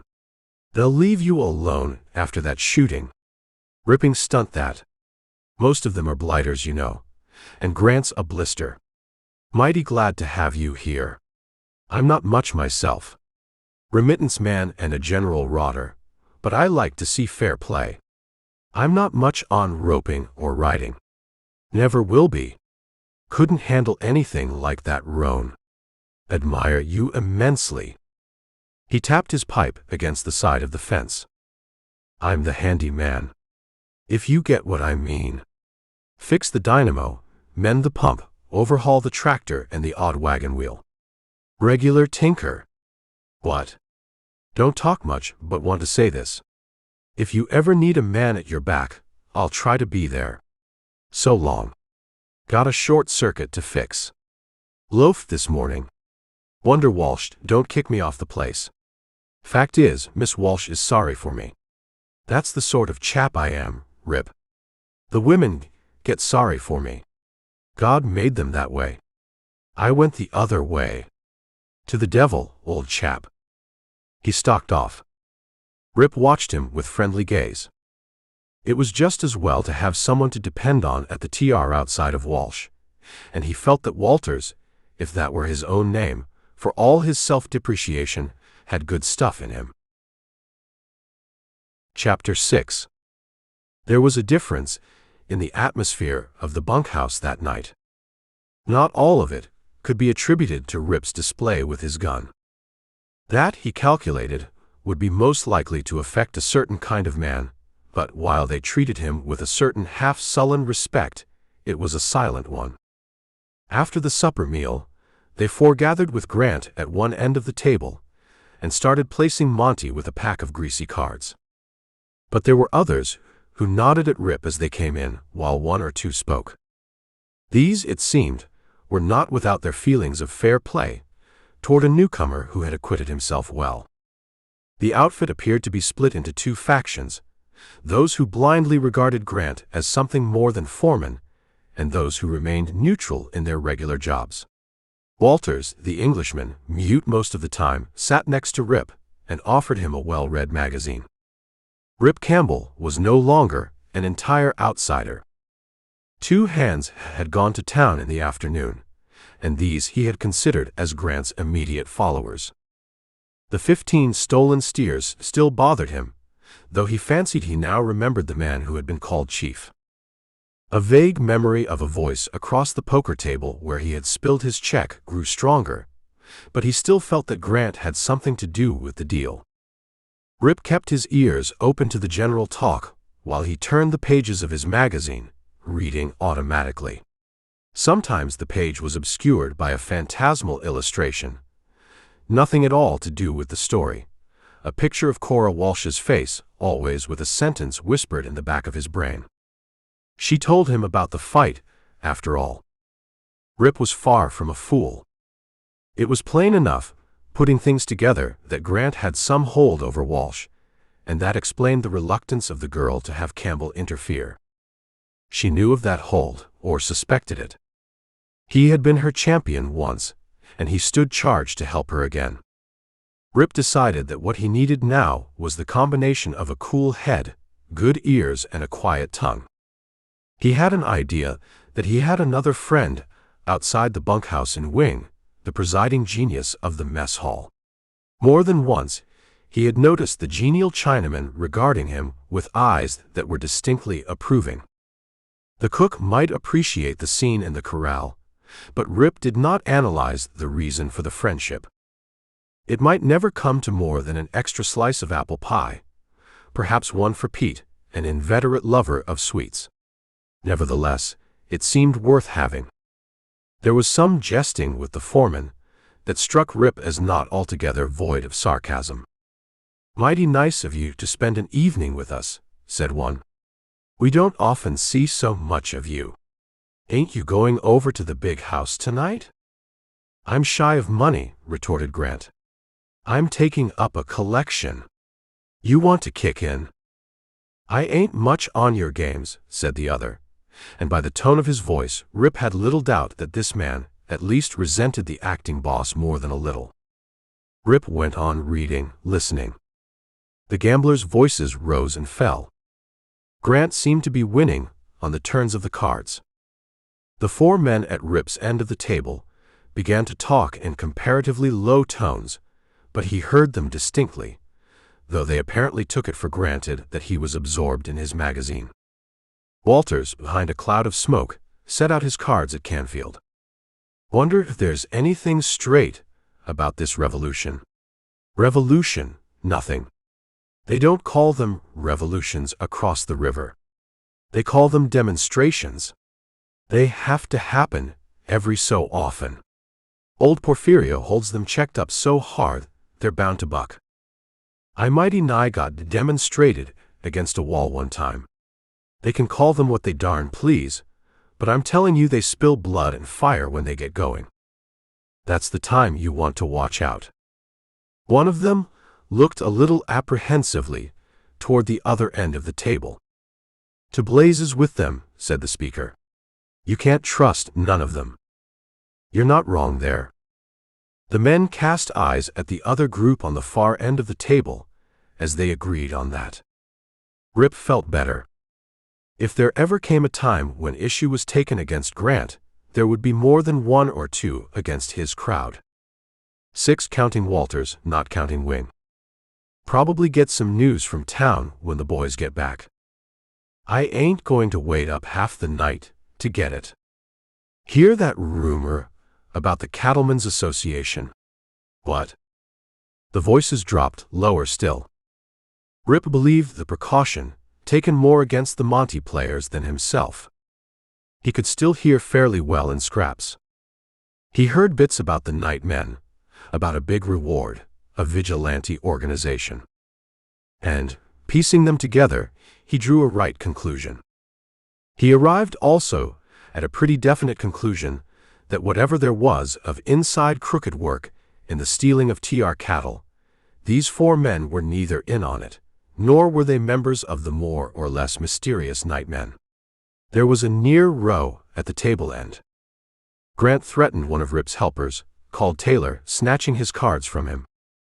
Taylor flourished a knife that seemed to come out of his sleeve, but dropped it as the muzzle of Grant's gun came above the edge of the table. If I didn't need you, Grant snarled, I'd shoot the lungs out of you. The other mumbled something, and Grant shot a quick look down the table as if realizing that he had said something imprudent. He saw nothing that did not reassure him, and the incident passed. Rip was genuinely tired with his day. He turned in early, and soon Walters crawled into the bunk beneath him. One after another followed. The card game continued until someone protested loudly and forcibly from a bunk. Grant went outside after turning down the lamp, but those who had played with him sat round the stove where wood was burning slowly. Rip, half asleep, felt the cold breeze as Grant came in again with the 2 who had gone to town. It was late, he knew, by the shift of moonbeams on the wall. The lamp was out now, all had gone to bunk but these 3, and the room echoed with the varied snoring of the slumbering hands. Grant was talking in a low tone, using Spanish. Rip listened in, glad of his working knowledge of that tongue. He guessed the conversation the end of more vital matters discussed outside, but it was interesting enough. They might as well offer 50,000 as 10, said Grant. No one will ever collect it. I'm not so sure of that. Dios, 10,000 American pesos is a big sum. You thinking of going in for it? Came in Grant's voice. Me? Heart of the Virgin, no. Then keep watch on your tongue, or you may lose it. A dog may eat it. There was silence, the scuffling of men undressing in the dark, creaking of bunks, and silence. Rip did not go to sleep again that night. $10,000 was a lot of money. One might buy a good outfit with half that amount. Even aspire to think of marrying someone with property rights of her own, for instance. And, if the collection included the elimination of Grant, why not? The Englishman surprised Rip the next morning, finding a chance to talk apart. Hear those 2 chaps who went to town come in last night, with Grant? Yes. You awake? Don't sleep much. Thought you might not be snoozing either. Your breathing was mighty easy over me. Hear what they said? Understand it? Yes. You speak Spanish? Yes. Not saying so round here. Rotten work going on in this county, Campbell. Some of it slops over on this ranch. Can't understand it all. Don't need to. They're rooking Walsh, and he's a decent sort. Sister is, well, she's sorry for me, let it go at that. I'm more or less of a rotter, but I draw the line at stealing. You're straight as a bit of string. Grant's crooked as a hound's hind leg. Willing to wager, his right name's more like that Pancho Villa fellow that has everyone so stirred up. I've heard odds and ends, nights when I'm awake, going over the bally mess I've made of things." Rip watched as the Englishman tapped out a dollop of tobacco into this well-worn pipe and tamped it down with a thick thumb. "Well, you heard them. These blackguards stealing cattle all over the shop call themselves the Knightsmen. No one knows who belongs. Now the Cattlemen's Association are after them, and it looks as if our little pal Grant might be one of the bally ringleaders. Seemed to be afraid a bit. Thought the other party might squeal. 10,000's a nice little parcel of starter." He searched the pocket of his shirt and pulled out a match. He scratched it against the tip of his thumb and set the flame to the pipe bowl. "You and I, now, suppose we get a rumble about something. Land our man. More with him, maybe. What say if we go halves on what we collect? Both work together. I'm not quite the ass I look, and almost anyone would look silly beside you and your gun. What price us, old scout?" Rip could see that Walters had intended to let him in on the overhead talk, even if he had not chanced to know Spanish, and he warmed to the Englishman. Whether they would be able to trap Grant, and through him the heads of the night men, was another matter. But it was worth trying, and he reflected that he had more than a suspicion he knew the man called Chief. He nodded. "You're on, old partner." Chapter 7. It was Sunday morning, and the outfit lounging generally. Some had gone to town, but most of them loafed, mending leather or clothing, cleaning guns, skylarking. Walsh was in Coroca, trying to make final contract for the sale of beef to the Mexican federal forces who were now camped close to the border. He had kept this quiet. Not even Grant suspected the possibility of such a deal. The TR riders gaped when a roadster came down the lane from the gate that opened on the main road.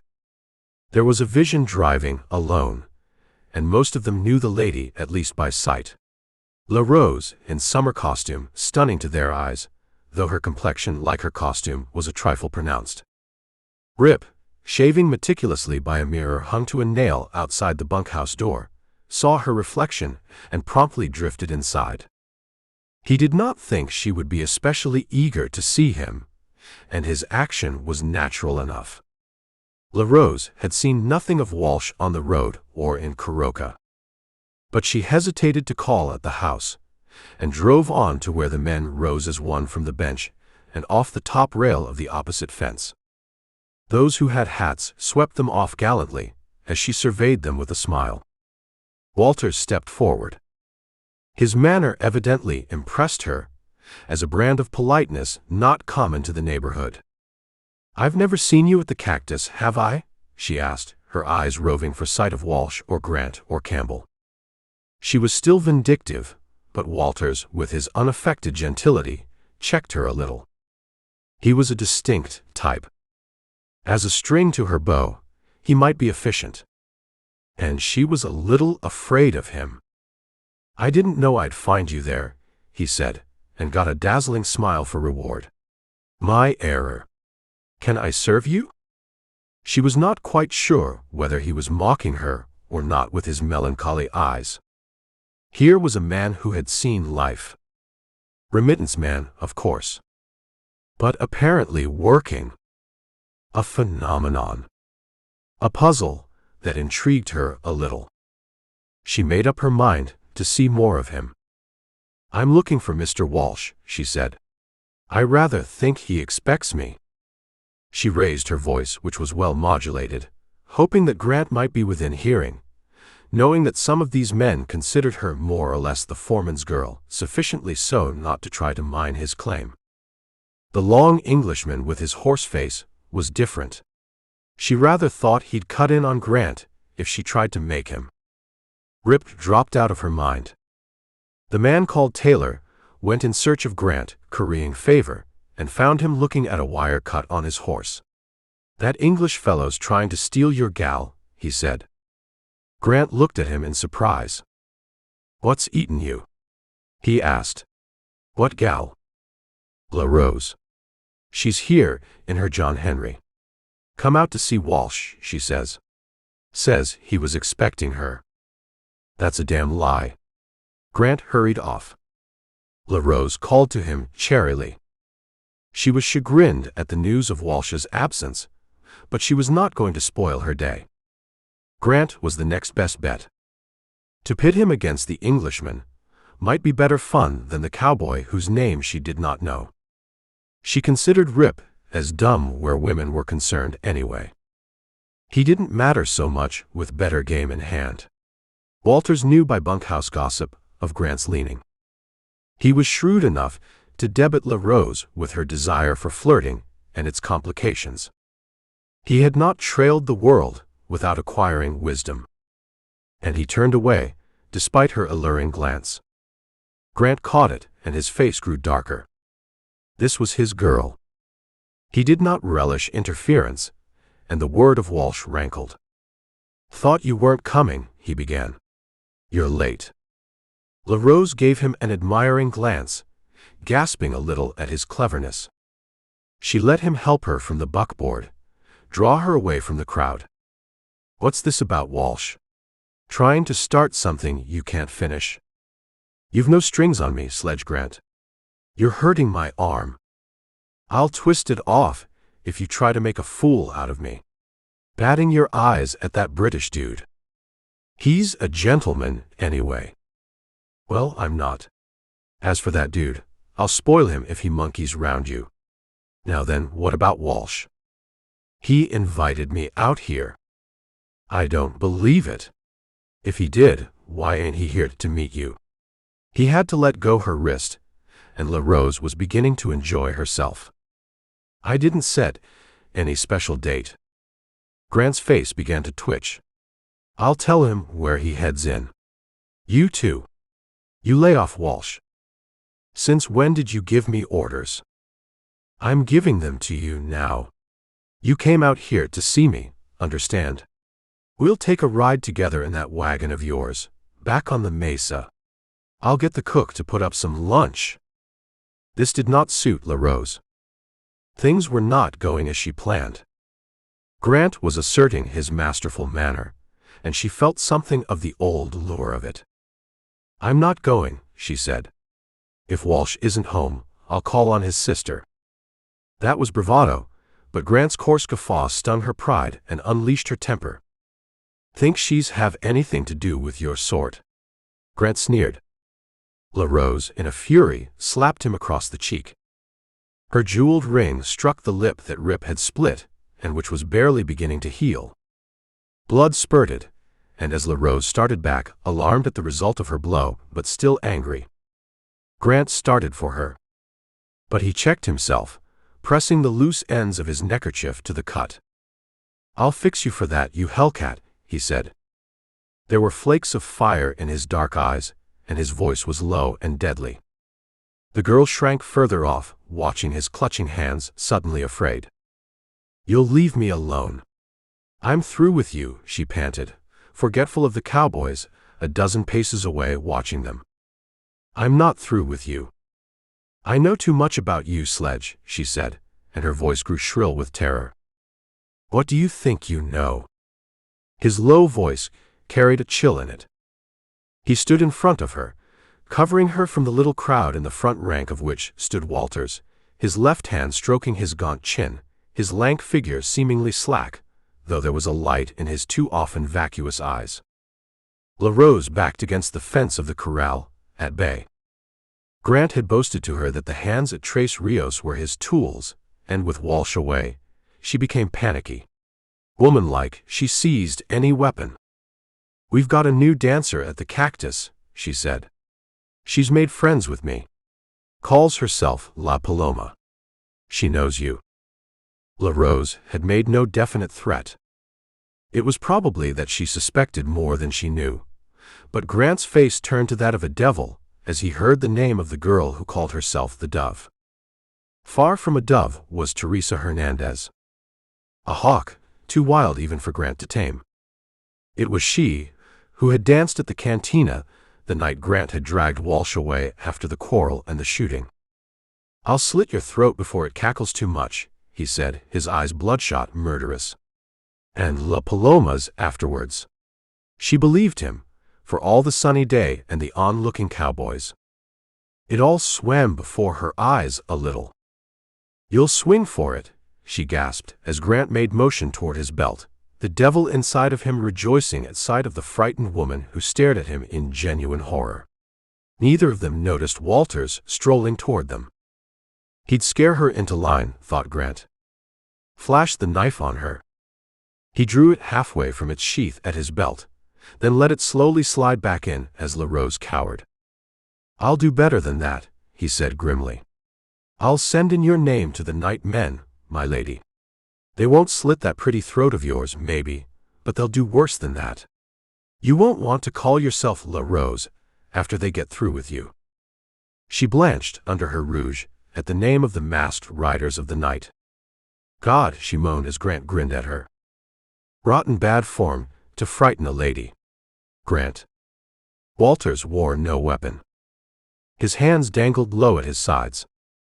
There was a flame in his light blue eyes that held Grant for a moment before he stepped back, crouching at the hips, his bruised face cruel, his hand darting to his gun. "You damn dude," he said, and LaRose shrieked. It was Grant's love of making a man cringe when he had the drop on him that saved Walters. The Englishman stood his ground as the foreman's gun came out of its holster, and he let the muzzle nose its slow and deadly way upward. On the cry, Rip, his face clear of lather, his dressing finished, sensing the note of distress, sprang through the door of the bunkhouse, pistol in hand, taking in the situation as the cowboys stirred, the whole action swift as the turning of a hand. "Grant." The foreman half turned. He had Walters covered anyway, and there was an imperative accent to the calling of his name that warned him. He saw the glint of blued steel in the hand of the new hand. There were 30 yards between them, but fear laid a hand on his shoulder and his pulses slowed. In that instant, Walters deftly kicked the gun out of his hand. It went flying over the bars into the corral. The Englishman offered his arm in courtly fashion to the girl, and she took it, glad of the support, as he strolled off with her.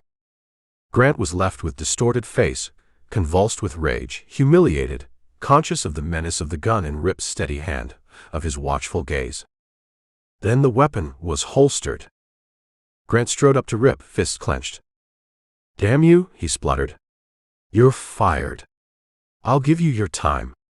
Get your horse and fog out of here, pronto. The dude goes too." Campbell laughed quietly. "I wouldn't think of leaving till your eye gets well," he said softly. The words braked Grant's fury.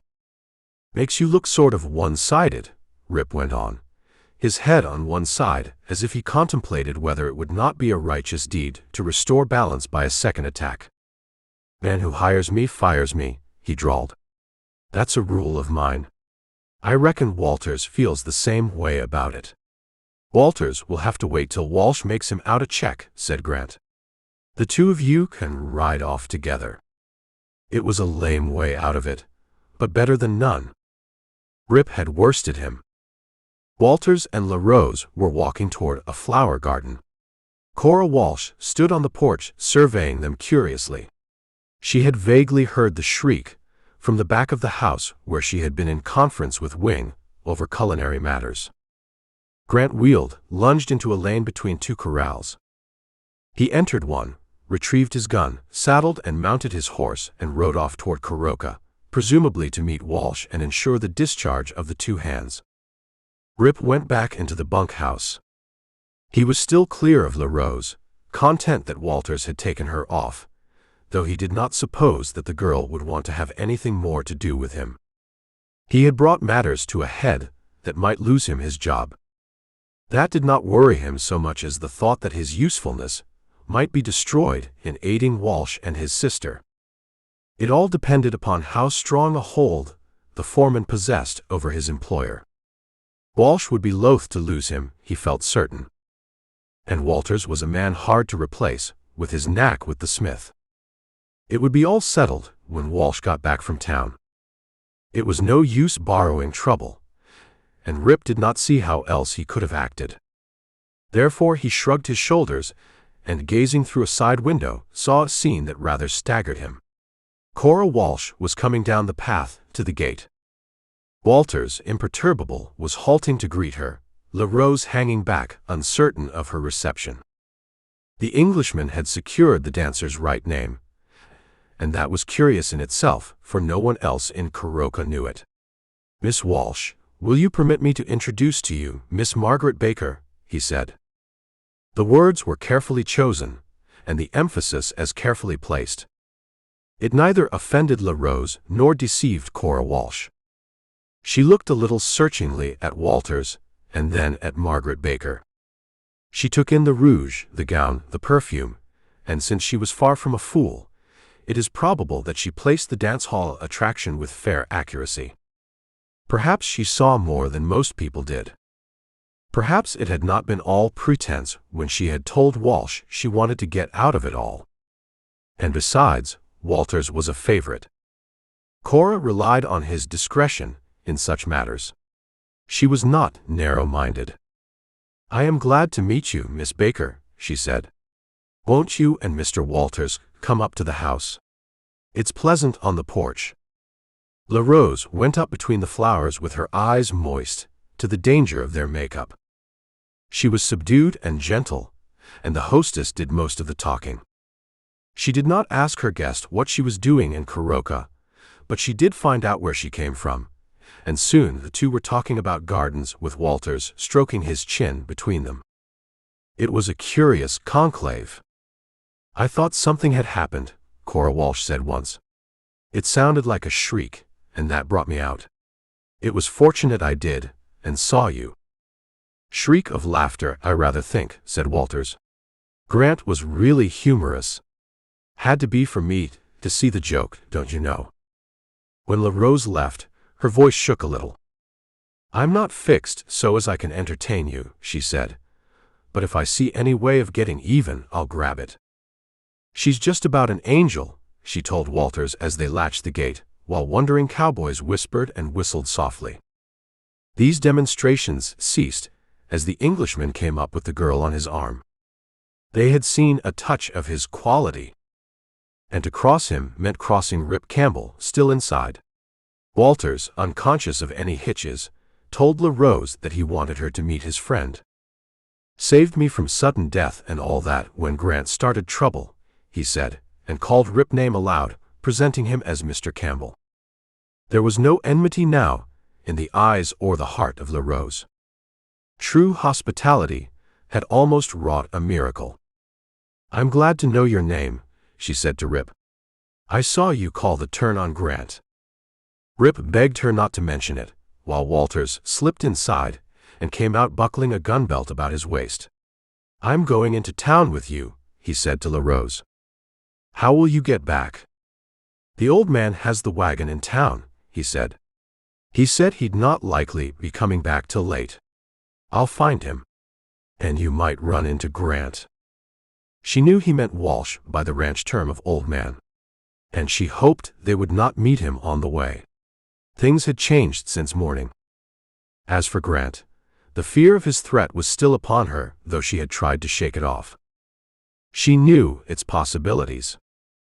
"If Grant meets us," she prefaced, "he's got it in for you." "I know one end of a gun from the other," Walters answered laconically, and the girl felt confidence in his ability to take care of himself.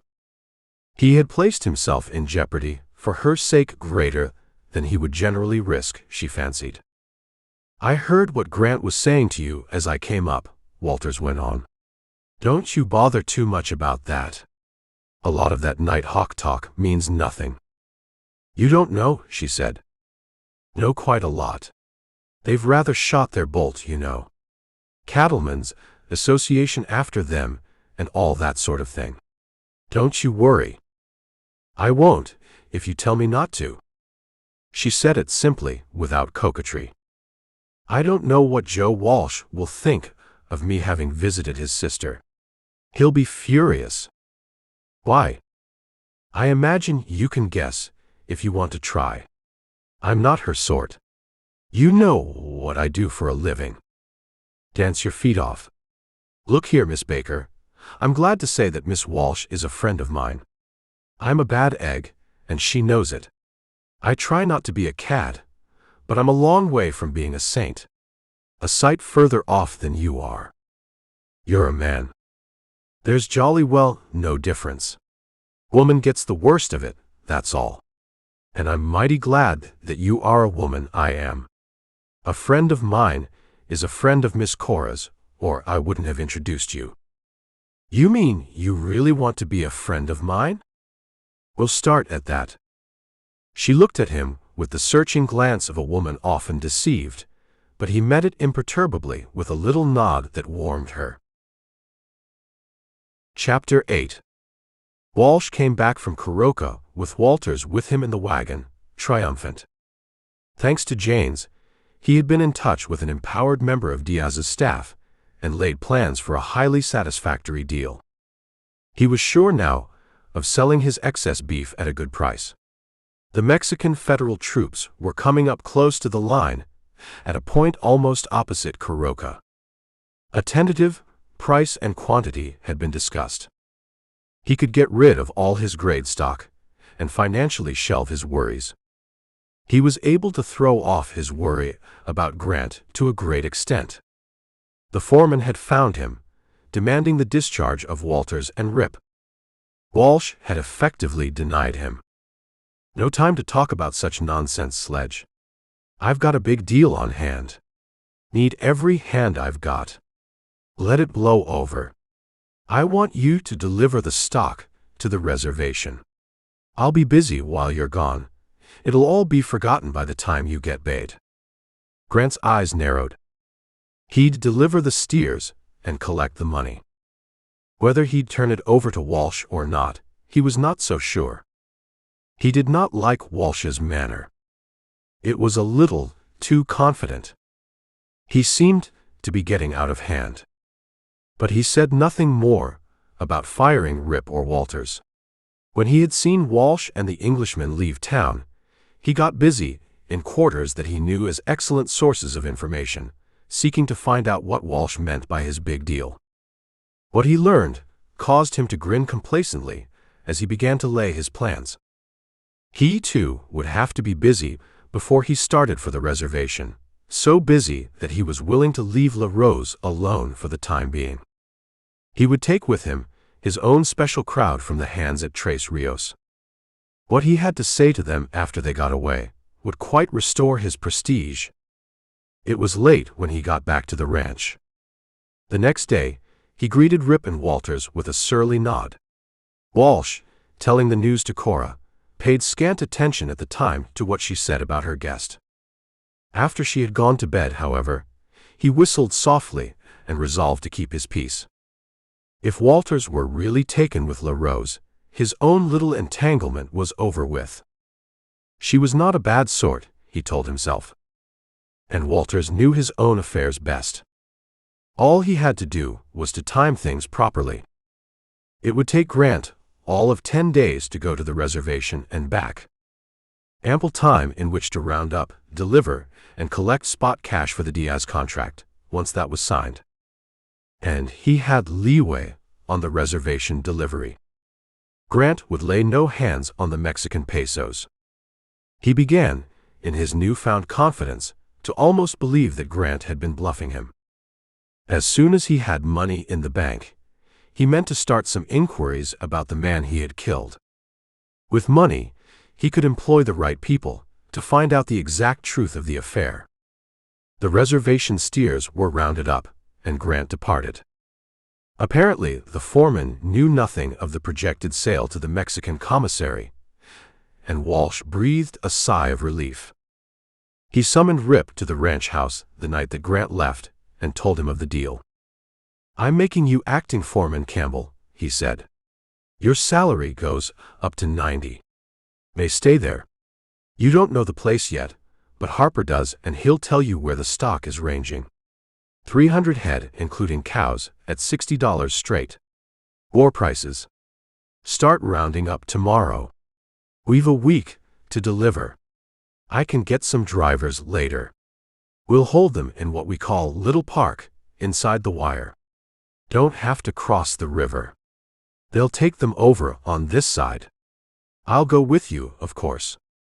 Here was a different Walsh from the man Rip had first met, forceful and sure of himself. He rejoiced, not only for the sake of his new-made friend, but on his sister's account. She met him at supper, and her mood was gracious. "I've got a delayed acknowledgment to make to you, Mr. Campbell," she said. "Call him Rip," broke in her brother.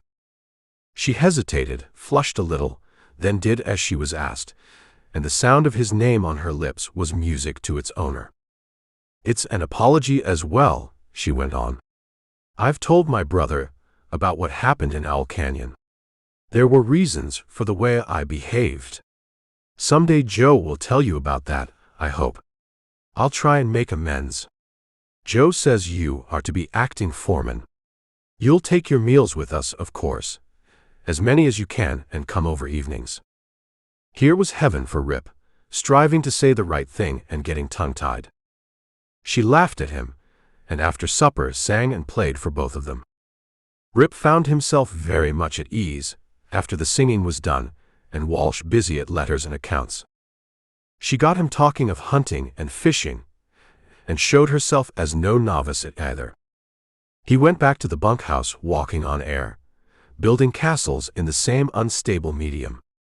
And he was up at dawn, flinging himself into the work. Grant and the night men were forgotten in the task at hand.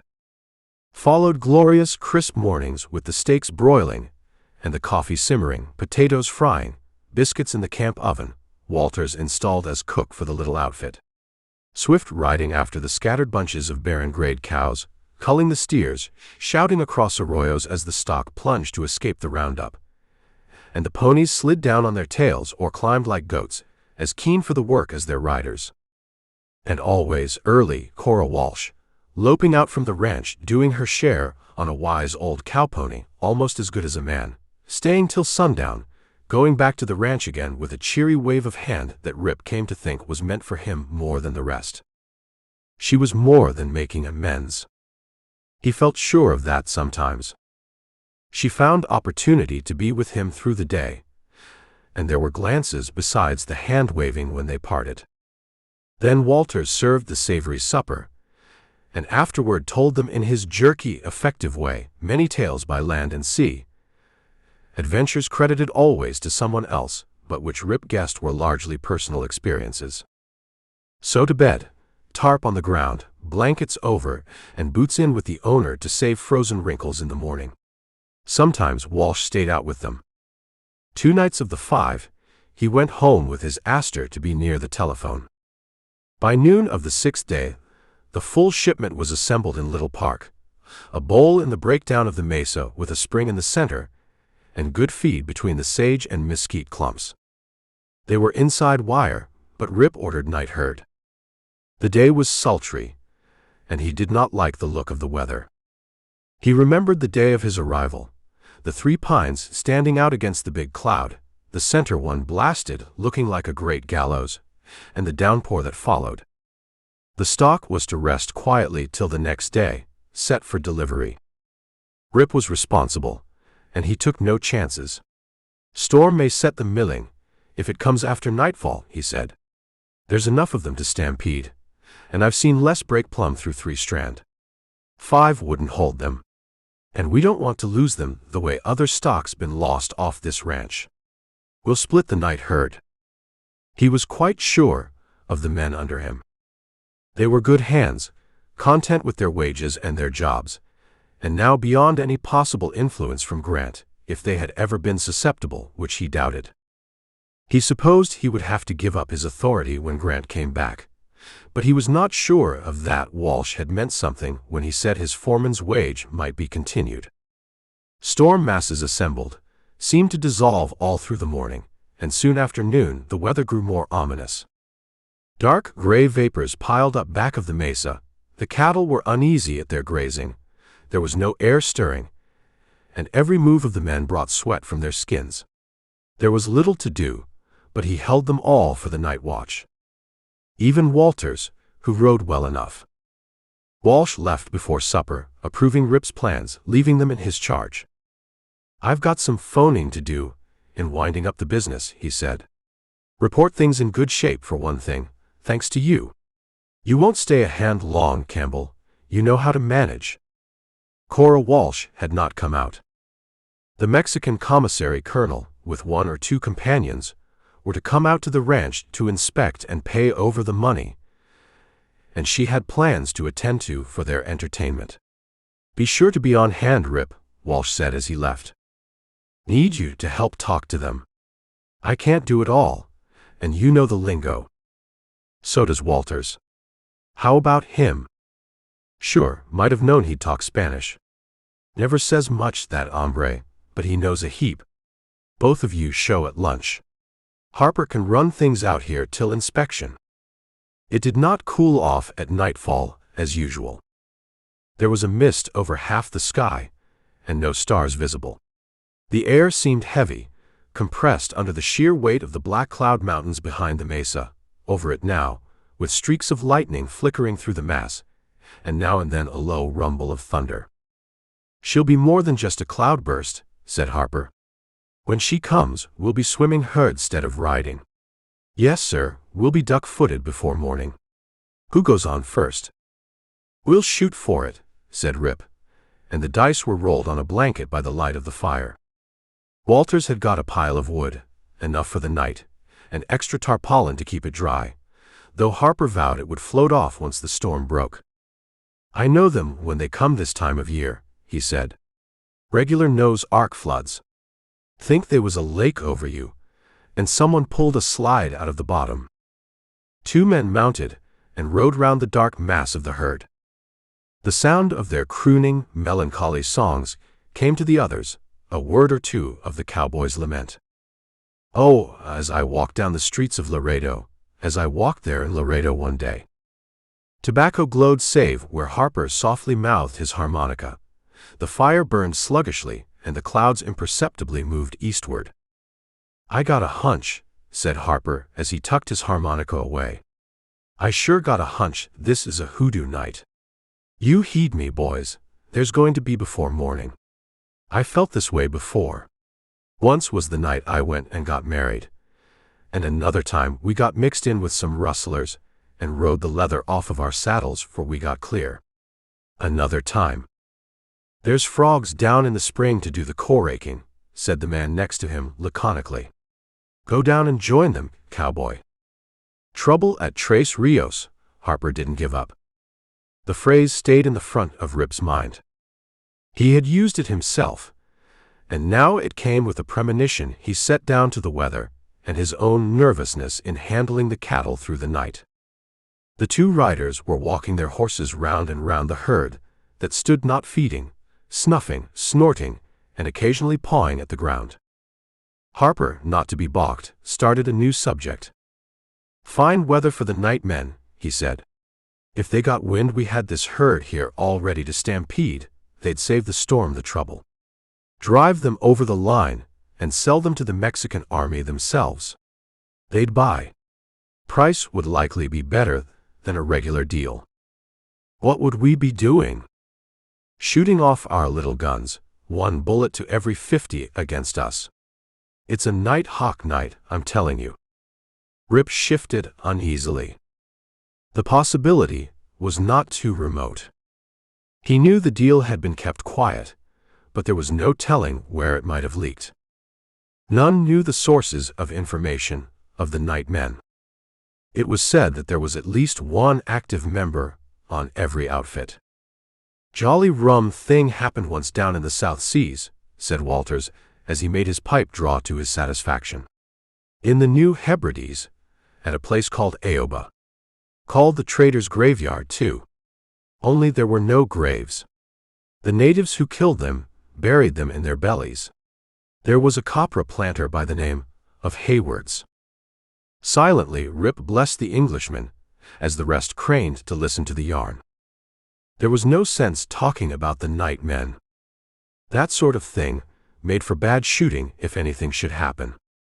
They would listen to Walters all night with his talk of pearl divers and poachers, cannibals and wizards, clubhouses lined with skulls, and grisly tales of idle drums beating up for head-hunting raids.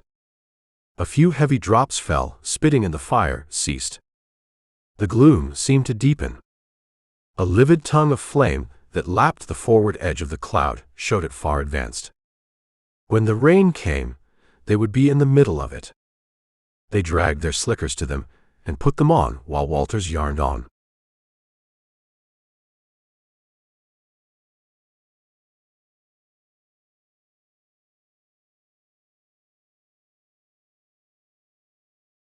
Chapter 19. 3 men came out in a buggy to trace Rios that night, late, just before Walsh was ready to go to bed. Cora had sat up with him. Walsh had been uneasy at the gathering storm, consulting the ranch barometer that gave an ominous reading.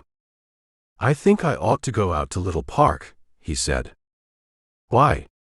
Rip can do everything, can't he?" "He surely can. Mighty good man. Too good to be a hand.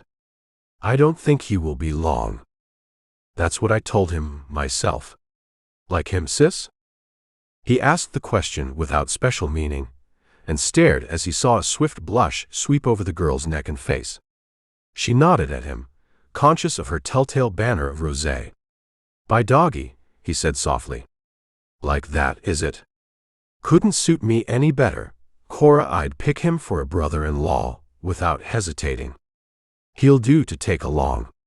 But darn his hide, he'll have to stay here at Trace Rios. I'll be hanged I lose you for homemaker. 2 men won't be much more trouble than 1, will they?" "You're a bit premature, Joe," she answered him more composedly. "Ain't spoken yet."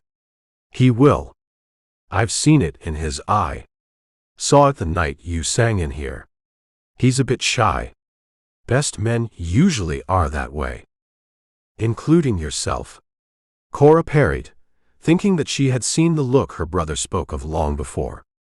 In Owl Canyon, even when she had snubbed Rip for Joe's sake. "Me? I'm cut out for a bachelor. I'm not shy. I'm too easy. Too liable to be taken in by some designing female who wouldn't know a saddle tree from a waffle iron. Think we better leave it to Rip tonight." "Of course. And you're tired." "I am, sis. Been under a strain. But I wouldn't wonder but what we were out of the woods." The Grant matter was taboo between them by mutual consent. She smiled at him. "I'm sure of it, Joe. Shall we go to bed?" It was then they saw the swinging lantern of the wagon outside, halting, shut off, heard steps on the porch.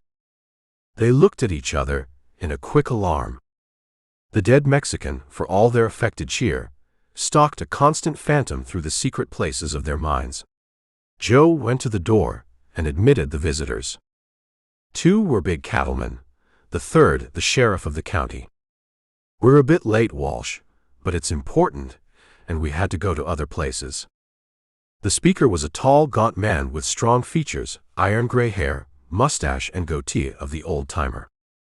It was Hesketh, a close friend of the elder Walsh while the latter was alive. Walsh produced cigars, saw them seated. Cora, reassured by the talk of other visits, slipped out to make coffee. "Won't keep you long," said Hesketh. "It's about this night, men matter. They've got to be cleaned up. I'm representing the Cattlemen's Association in this. We came to an agreement at the last meeting. A special one. You weren't there. We didn't want to say what it was about in the notice. Can't be too careful of a leak. I trust my hands, but I'm hanged if I know or not whether some of them haven't been mixed up in it. Can't keep track of them when they say they're going to town. I suppose you didn't think it important, like the rest we've seen tonight." Hesketh ran a gnarled hand over his thinning hair. "We want you in with us. We voted $10,000 to be given to the men who turn in the ringleaders.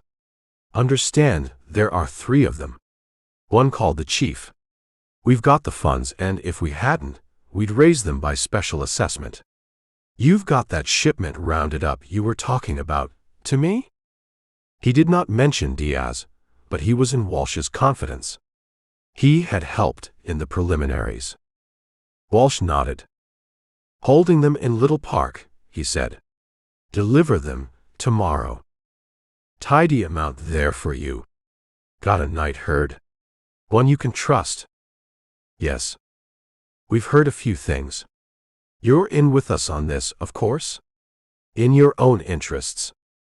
Walsh hesitated as his sister came in with the coffee. "My brother will join," she said. "We were talking it over the other night." "Good. Thanks for the coffee, Miss Cora. We need it. It's going to be a bad night, and we may be busy. We're looking for some action tonight, Walsh. I'd ask you to come along. There's 30 of us ready for a start when we get back, but I recommend you to go over to Little Park, whether you're sure of your men or not. Never can tell when those night men will swoop. They've probably realized their time is getting short. Bound to have heard what we're up to." He leaned forward and shot out his question. "What do you know about your man, Grant? Is he in charge of your herd at Little Park?" Little bunches of muscle showed along the line of Walsh's jaws as he set them for what might be coming. He did not look at his sister. "Why?" he asked. "Though Grant ain't there. He's taking a bunch over to the reservation on the beef contract. Have you ever thought he might be mixed up in the steers run off from you? You told me it almost looked like inside work one time." Walsh spoke slowly, picking his phrase. "I've got no evidence that way," he said. "When did he start with the reservation bunch?" Walsh told him. "Figure he ought to be there by this. Ought to be there yesterday, at the latest. Deliveries due tomorrow. They won't inspect till then. I didn't get the whole contract. They'll wait till it's filled from other ranches. I allowed 2 days for red tape. They use it plenty over to the agency." The three looked at one another and nodded. The sheriff coughed and spoke for the first time, jerking his head toward the third man. "Pritchard here says he saw Grant in town last night, or thinks he did." "I ain't certain," said Pritchard. "I stopped outside of Padilla's Fonda and went in to get a drink. Padilla's got a little set up for us weary travelers, if you know him. There was a bunch of men in the bar, talking Spanish. Some of them went out as I went in. One of them sure looked like Grant." "That's all," said Hesketh, rising, bowing to Cora as he finished his coffee. "We'll be going along. Made good time in the way, but I wouldn't wonder if we all forked saddles on the prod tonight. It's going to be a wild one." Gun belts showed on all of them as they stood up. "Take my advice and go out to Little Park, Walsh," said Hesketh as they left. "And take a good slicker along. You'll need it." Walsh watched the men lunging off through the night, heard the first patter of heavy rain. "You're going?" Cora asked. "I think I'd better. Hesketh's advice is usually good. There's something on foot. If that Nighthawk bunch wants to make a quick haul before they get stopped, ours is a tempting proposition. Only 5 men with Rip. I hate to leave you alone." "That's foolish. There's Wing. And nothing to be afraid of. I'll go to bed." The steers that had been destined for the wards of the nation were herded in a narrow glen recessed on the mesa top, 2 days' journey from Tres Rios. 2 men guarded them, though only one was on watch, and he sleepily, cursing his luck at being left out of the fun. As the rain began to come down hard, he went over and woke his companion, setting his watch, the only one between them, ahead an hour. He had no intention of getting wet. "It is not that late," said the other in Spanish. "You are a liar, Pedro, and if the moon was up, I'd prove it to you." "It's up, but you can't see it for the clouds." "Then what in the name of God is the good of standing watch and getting drowned when you can't see the hand before the eyes? Let the steers watch themselves. They can't get out of the gulch, it's wired." "You wouldn't say that if Grant was here." "Grant? He works for us tonight. Let us rest. It is an evil night. I heard an owl after I lay down. The worst of luck. If things go wrong, it will not be with us. Here are fat cattle. We know the hidden way through the mesa. We might even take them to the reservation and get the money. We could say the storm hindered us. Luis, you have the brain of the Archangel Michael. I will share what is left in the flask with you. Good mezcal. And then we will rest. With the tarpaulins left by their absent comrades spread over them, the pair, riders in the pay of Tres Rios, members of the nightmen on picket duty, snored in unison.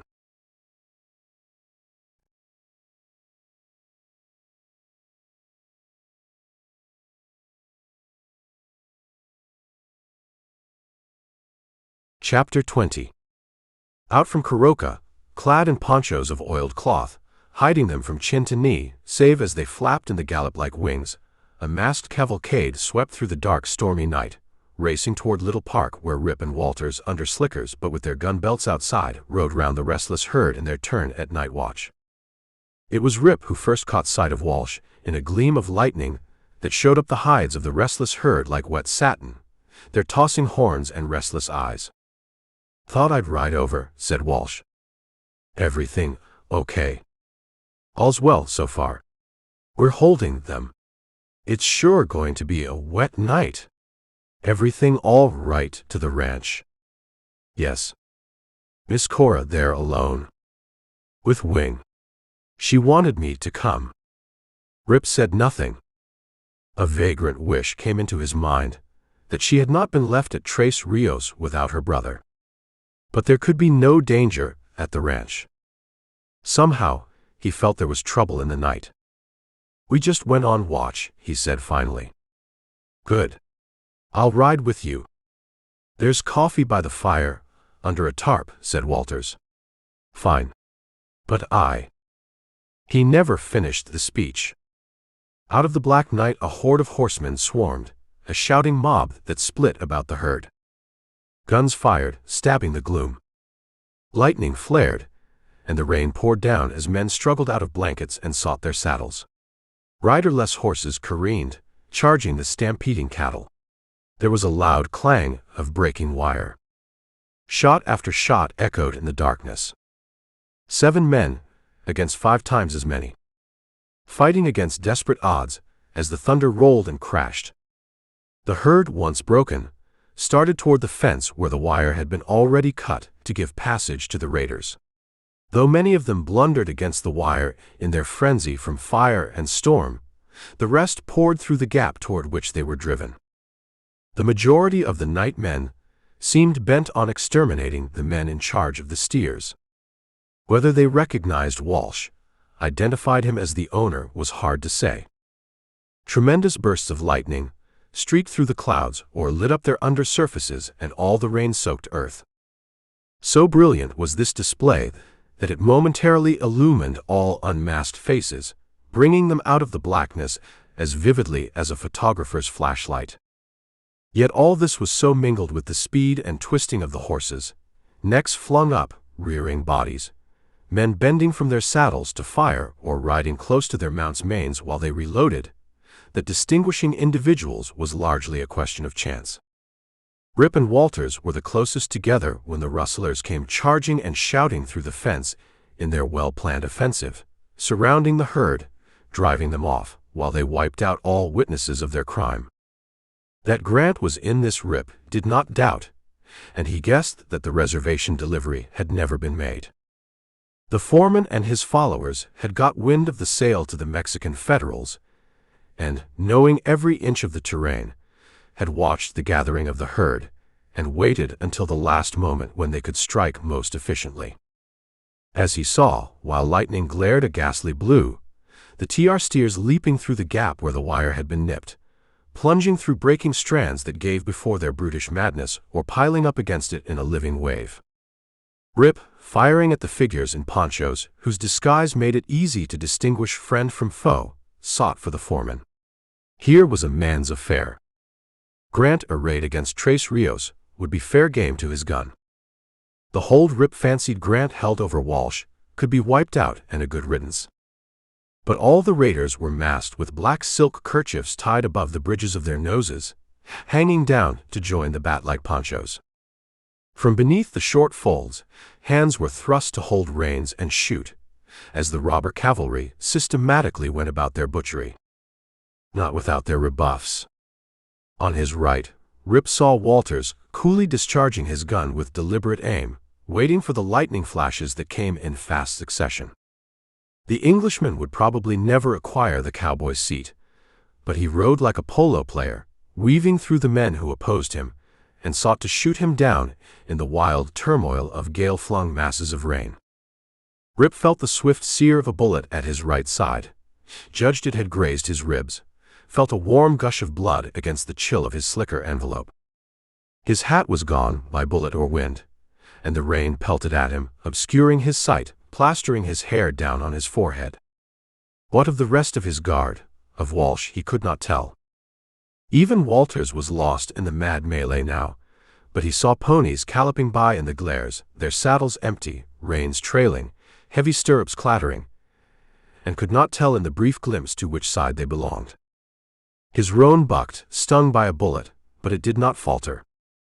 A missile thudded into the wood of his left stirrup, and splintered it, though it did not touch his foot. Now and then, he caught the yells of the raiders. At first, they had been meant to start the cattle. Now they were calling to each other to kill. One loud voice bellowed close to him. Spurts of flaming powder gas shuttled through the night, hell fingers pointing the way death had gone. There came the shrill neigh of a pony, mortally hit. A buffet came to Rip, not seemingly severe, as if someone had flipped the side of his head at his left ear. Almost instantly, there came a numbness that passed away again. Blood poured down his cheek, to be washed off by the pelting rain. A lock of his hair, lank with the wet, had gone. The top of his ear was torn away. If he got out alive from these odds, these men intent on murder, balked in their desire only by the fury of the elements and the night, he would carry a souvenir of it to his grave. It was a close call. Death had literally whispered to him, and passed on. He didn't see Walsh or Walters. How could he expect to? Despair blended with rage as he saw riders closing in on him, heard the near hum of the bullets they sent, while he, in the tense defenseless moment of reloading, broke his gun.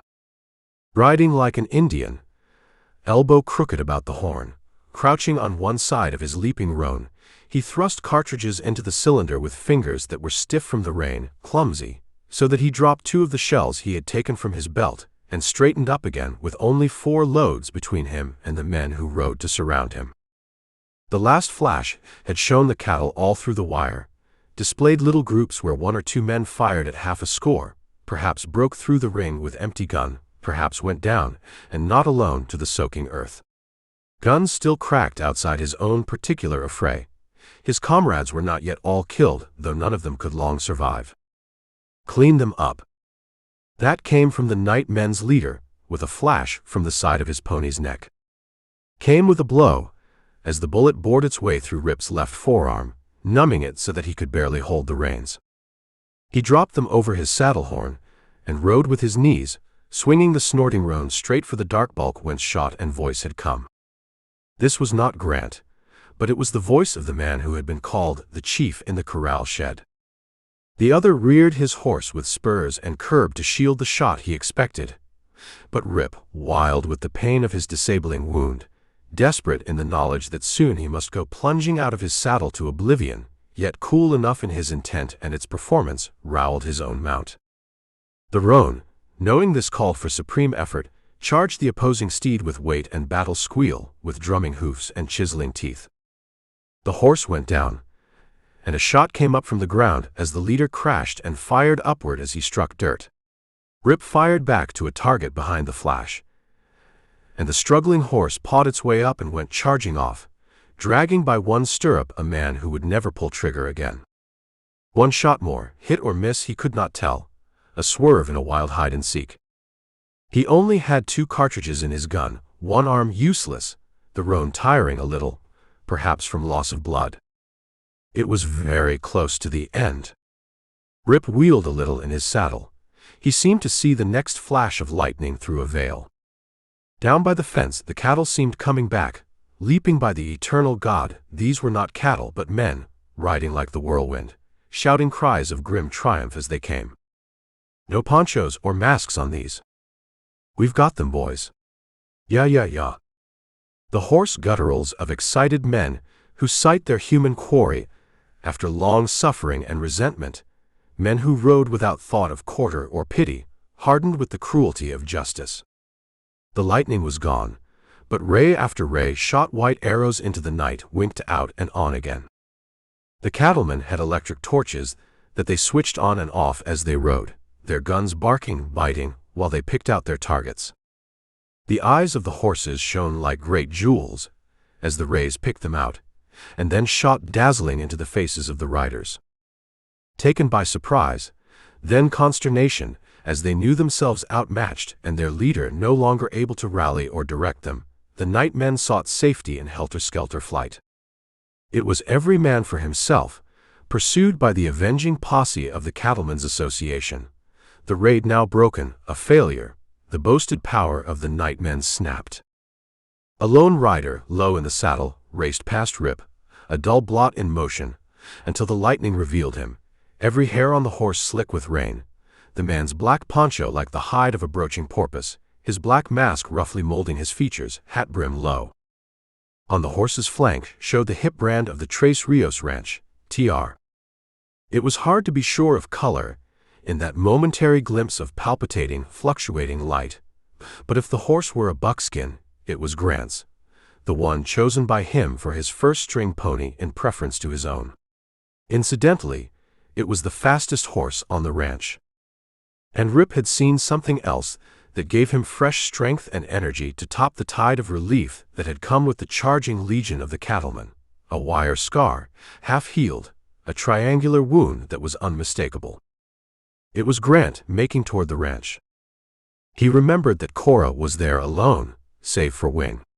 The scene in Owl Canyon projected itself on the screen of memory, Cora struggling in Grant's grasp. Rip ready to the rescue then, and now. He felt the roan's quarter give a little, as he wheeled him about on his hind legs, but the game and sturdy Mustang leapt to the chase in full stride that seemed again unfaltering.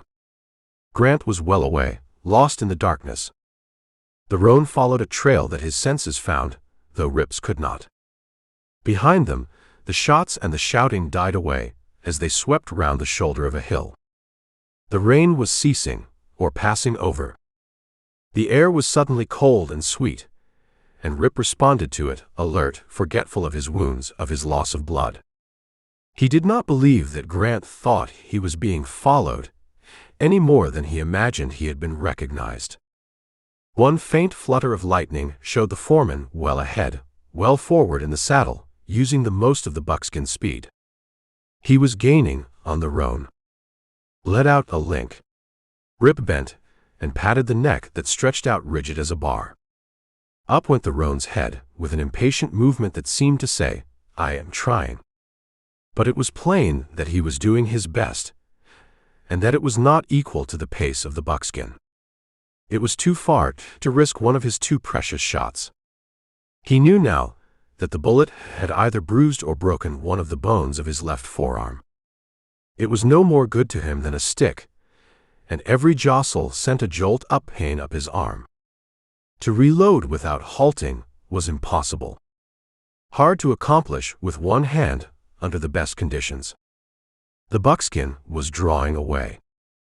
Rip's buoyancy vanished like the gas from a punctured balloon.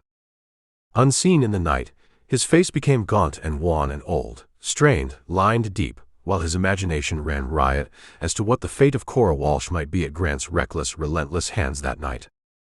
As best he knew how, he prayed.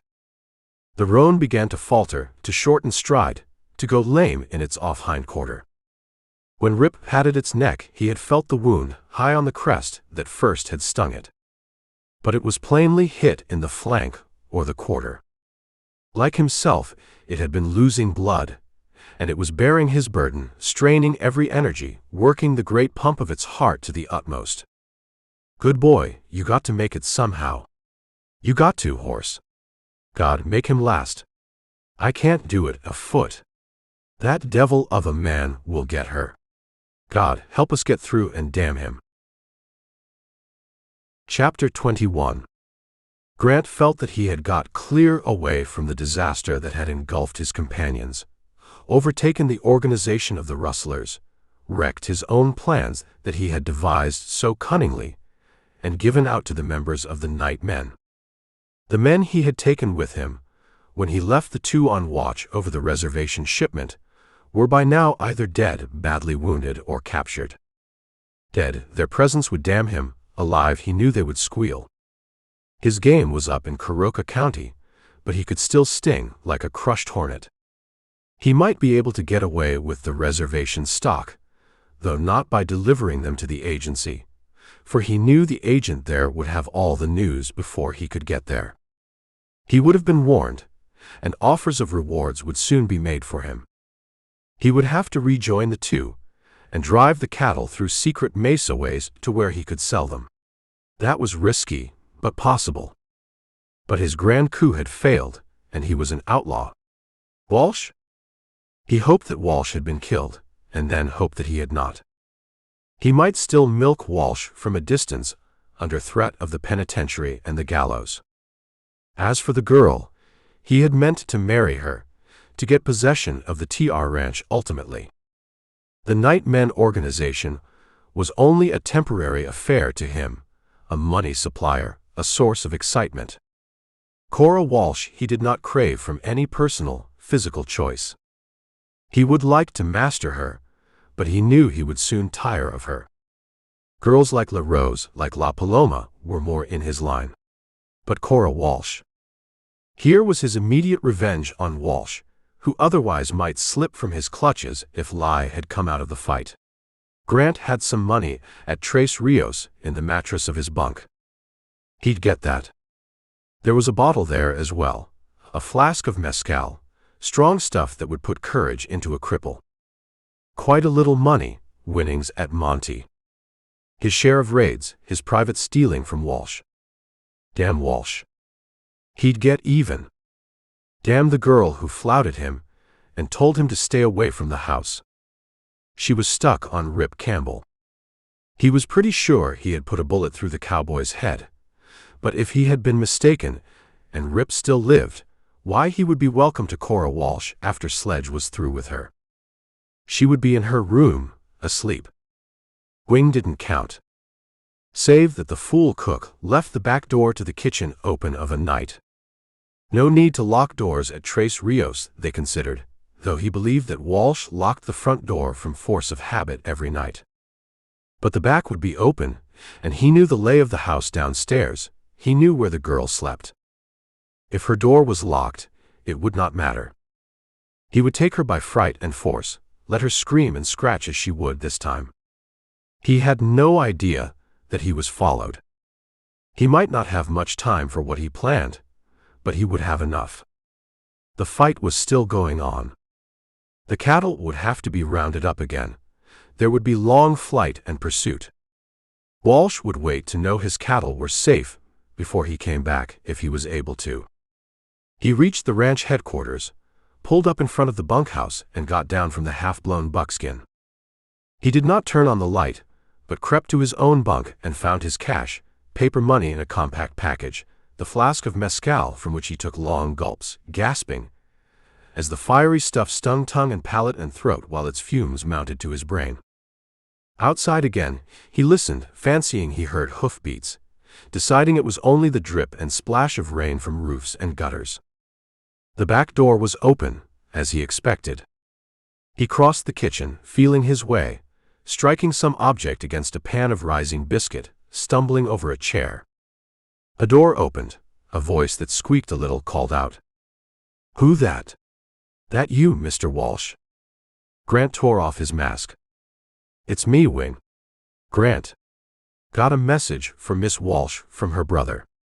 Just rode in from Little Park. It's important." The cook was plainly suspicious. He sniffed, as if he smelled the fiery mezcal on Grant's breath. "Miss Cora, she in bed, asleep," he said. What matters you no give message in morning? She won't stay in bed when she hears it, said Grant. You give it to her, Wing. Come here, and I'll tell it to you. Don't want to shout it all over the house. A little less doubtful, Wing switched on the light in his room, then in his spotless kitchen, entering in padded slippers to where Grant sat on the table, swinging one leg, trying to appear nonchalant though he was chafing with the delay. Give me a drink of water, Wing, he said casually. He caught the extended left arm at the wrist and pulled Wing to him. His gun barrel fell on Wing's head, and the Chinaman crumpled up and fell like a wet rag, unconscious and bleeding. Grant picked him up easily in his arms, flung him on his own bed, bound him and gagged him with strips of cloth he found in the kitchen. He turned out the light in Wing's room, locked the door, taking the key from the inside and keeping it. He picked up the heavy glass that had not broken when Wing dropped it, and poured into it half of what was left in the flask, swallowing it. Then he hesitated, and finally emptied the pint container. Last of all, he turned out the kitchen switch and stole through the pantry into the big living room. The stairs were to his right. Grant listened at the foot of the stairs, hearing nothing but the ticking of a clock, water dripping in the kitchen. With the face of a grinning fiend he commenced to climb, a dim bulk that lost itself as he progressed, little creaks of the treads proclaiming his slow and cautious progress. At the head of the stairway he paused again, turned to the landing's right, and tried the handle of a door. It moved, but it would not open. Bolt or lock held him. With an oath he stepped back. There was a little stir inside the room, the girl's voice calling. Who's there? Grant made no answer. He took a backward step or two, and flung himself at the panels shoulder first. They gave a hollow sound, but they resisted. Cursing, he launched a kick with all his drunken might. Something gave or started to give, and with two more kicks the lock catch tore out its screws through the splintering wood. As he came through the doorway with his leering face, the room was suddenly bright with light. Cora Walsh had touched a button by the bed where she sat up from the pillows, her eyes shining bravely, a gun leveled in her hand at the intruder. Put up your hands, Grant, or I'll shoot, she said, and as he lurched forward pulled the trigger. The shot went wild. Grant had moved too swiftly, snatching a cushion from a chair and jerking it in the same motion fairly for the bed. While she flung it aside, he reached her, wrested away her weapon. You and your pop gun, he jeered. The girl drew the quilt about her, her eyes widening as she began to realize she was at bay against this beast. There was a slight scuffling sound on the stairs. It ceased. Grant turned slowly, wondering whether Wing could have managed to get free, a little stupid, his brain sluggish from the quantity of strong alcohol he had taken so rapidly into his system. Behind him, the girl cowered, hope lighting her face that swiftly dulled again as she saw Rip, his hair lank about his forehead, one side of his head bloody, blood dripping to the floor from the useless arm reel against the doorframe. His eyes were set, his face racked with pain and exhaustion, as he strove to summon the reserve he had already drained heavily. Grant laughed. Here's where the best man wins, Campbell. And where you lose, damn your soul. He fired, deliberately, just as a blaze was beginning to come into Rip's tired eyes. Cora screamed, and Grant fired again at the figure slumping to the floor. The wounded arm was put out as uncertain prop to the failing knees. Rip's face growing gray, as the blood drained away behind the tan. Lips opening a little, shut again, as the jaws clamped, and from the floor, streaking upward, there came a spurt of fire, then another.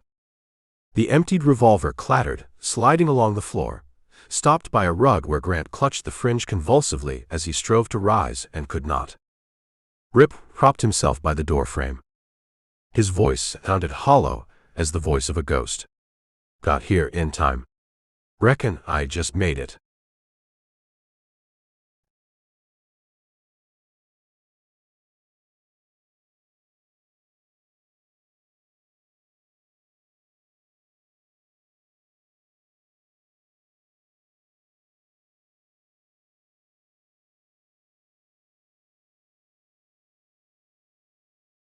Chapter 22. Rip blinked at the room.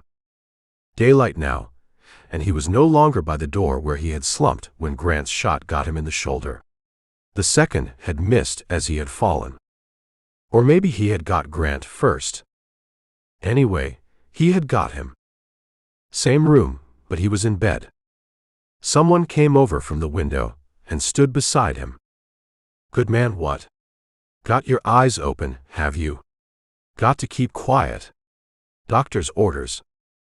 Rip opened a mouth that seemed somehow rusty at the hinges, moved a strangely feeble tongue, and spoke in a foolishly weak voice. "Grant, you're not to ask too many questions, old chap, but I'll tell you what you've got to know. You better, or I'll run a high fever. I'm not your only nurse. I'm just relief. Mealtimes you've got a better one than I am, and she's a regular tyrant. Be on duty in a few minutes." Grant. You nearly put his light out, but he wasn't quite dead when the crowd got here. One man they said was the leader, was shot through the brain. I shot him. They called him Chief. He was a fellow named Kirk. Won my money down at the Cactus. I recognized his voice. Couldn't see his face. It was Kirk all right. And that ties you up with another chunk of the reward. Seems I bagged the third man they were after as the jolly old ringleaders. He was dead too. The boys were a bit excited. 3 of our fellows got hurt besides 4 or 5 of theirs. So they took Grant while there was some life left in him and hung him up to the middle one of the 3 pines. None of ours killed. Harper's the worst off, and they say he'll pull through. You remember Miss Baker? Used to dance a bit at the Cactus? She is out here helping to nurse the boys over in the bunkhouse. By the way, she and I are going to get married next month. Congratulations in order, and all that sort of bother. Thanks, old man. Don't tire yourself by talking. You can talk to your other nurse in about 3 minutes, all she'll jolly well let you. You see, the reward was worded $10,000 for the apprehension of the 3 main Johnnies, or for such information as shall cause them to be apprehended. Something like that. That makes $3,333.33 1/3 for me, and $6,666. Rip interrupted him.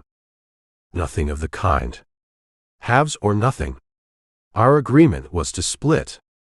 The Englishman nodded. Correct. Mighty sporting of you, just the same. We got all the cattle. Turned them over next day. Some of them were a bit cut up, but they were all for commissary, and the troops didn't seem to care. Walsh got the money. Everything is happy, and the old goose honks aloft, you know. Wing got a crack on the old bean. That's healed up days ago, though he insists on wearing a bandage round the coconut. Badge of honor, what? Hold on. Days ago. What's happened? Nothing but the natural flight of time. It will, Wing, old man. You've been in bed for 10 days. Doped up a bit most of the time, to give the patches a chance to graft in. He looked at his wristwatch. Sorry, but my time's up. She's always punctual. You're a lucky dog, but you deserve it. There were light footsteps outside, and Walters placed a finger to his lips. Mum's the word, old chap. I haven't told you a thing. Let her do it all over again. He nodded again and winked, slipping out of the door as a girl in crisp white linen came in. She was not a nurse, because she wore no cap, and because she broke all regulations by giving a glad cry as she saw Rip's eyes open. Rip? The kiss, which was mutual, was quite spontaneous. So were those that followed. I can't put my arms round you, honey, Rip finally said. Seems neither of them work real well. A statement that was corroborated by 2 fast-healing perforations, one in the left forearm and another through the right shoulder, enough to have spoiled any man's shooting but a lover's. Cora Walsh responded as he wanted her to, though she protested it was against the doctor's orders for him to be excited. Excited. If you just knew how rested I was. Especially about money. Money.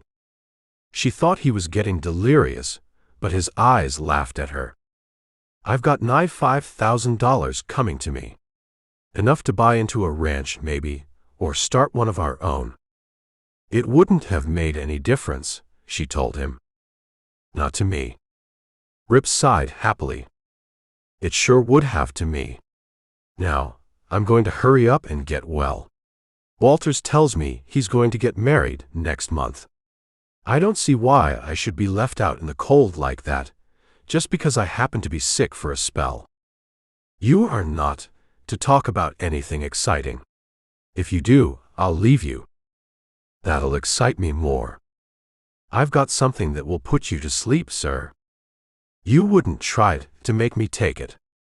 Would you refuse me anything?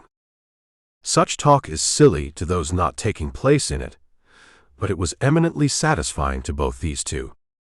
The shadow had passed from Trace Rios. La Rose, Miss Baker now, until she became Mrs. Walters, had got some hints from La Paloma that Grant had deceived Walsh into thinking he was a murderer, but she declared that she hated all gringos and would not testify to anything definite. It was Wing who came to the rescue when Cora questioned him. All right. I talk now. Nighthawk all gone. Leno, him dead. China boy not afraid now. I speak. Leno all same make fool of boss. One time boss get too much delunk, go along with Leno one place. Catchy mo delink. This time no good. All same deluge. Sabe. Then boss get in low. Leno he take boss out, too much delink, too much deluge. No sabe what happen. Leno tell him he kill man. Man not kill. All same bad man sheriff he like he catch. Boss pay money. Leno he give some this man. He go Mexico. Boss he think all time he kill him.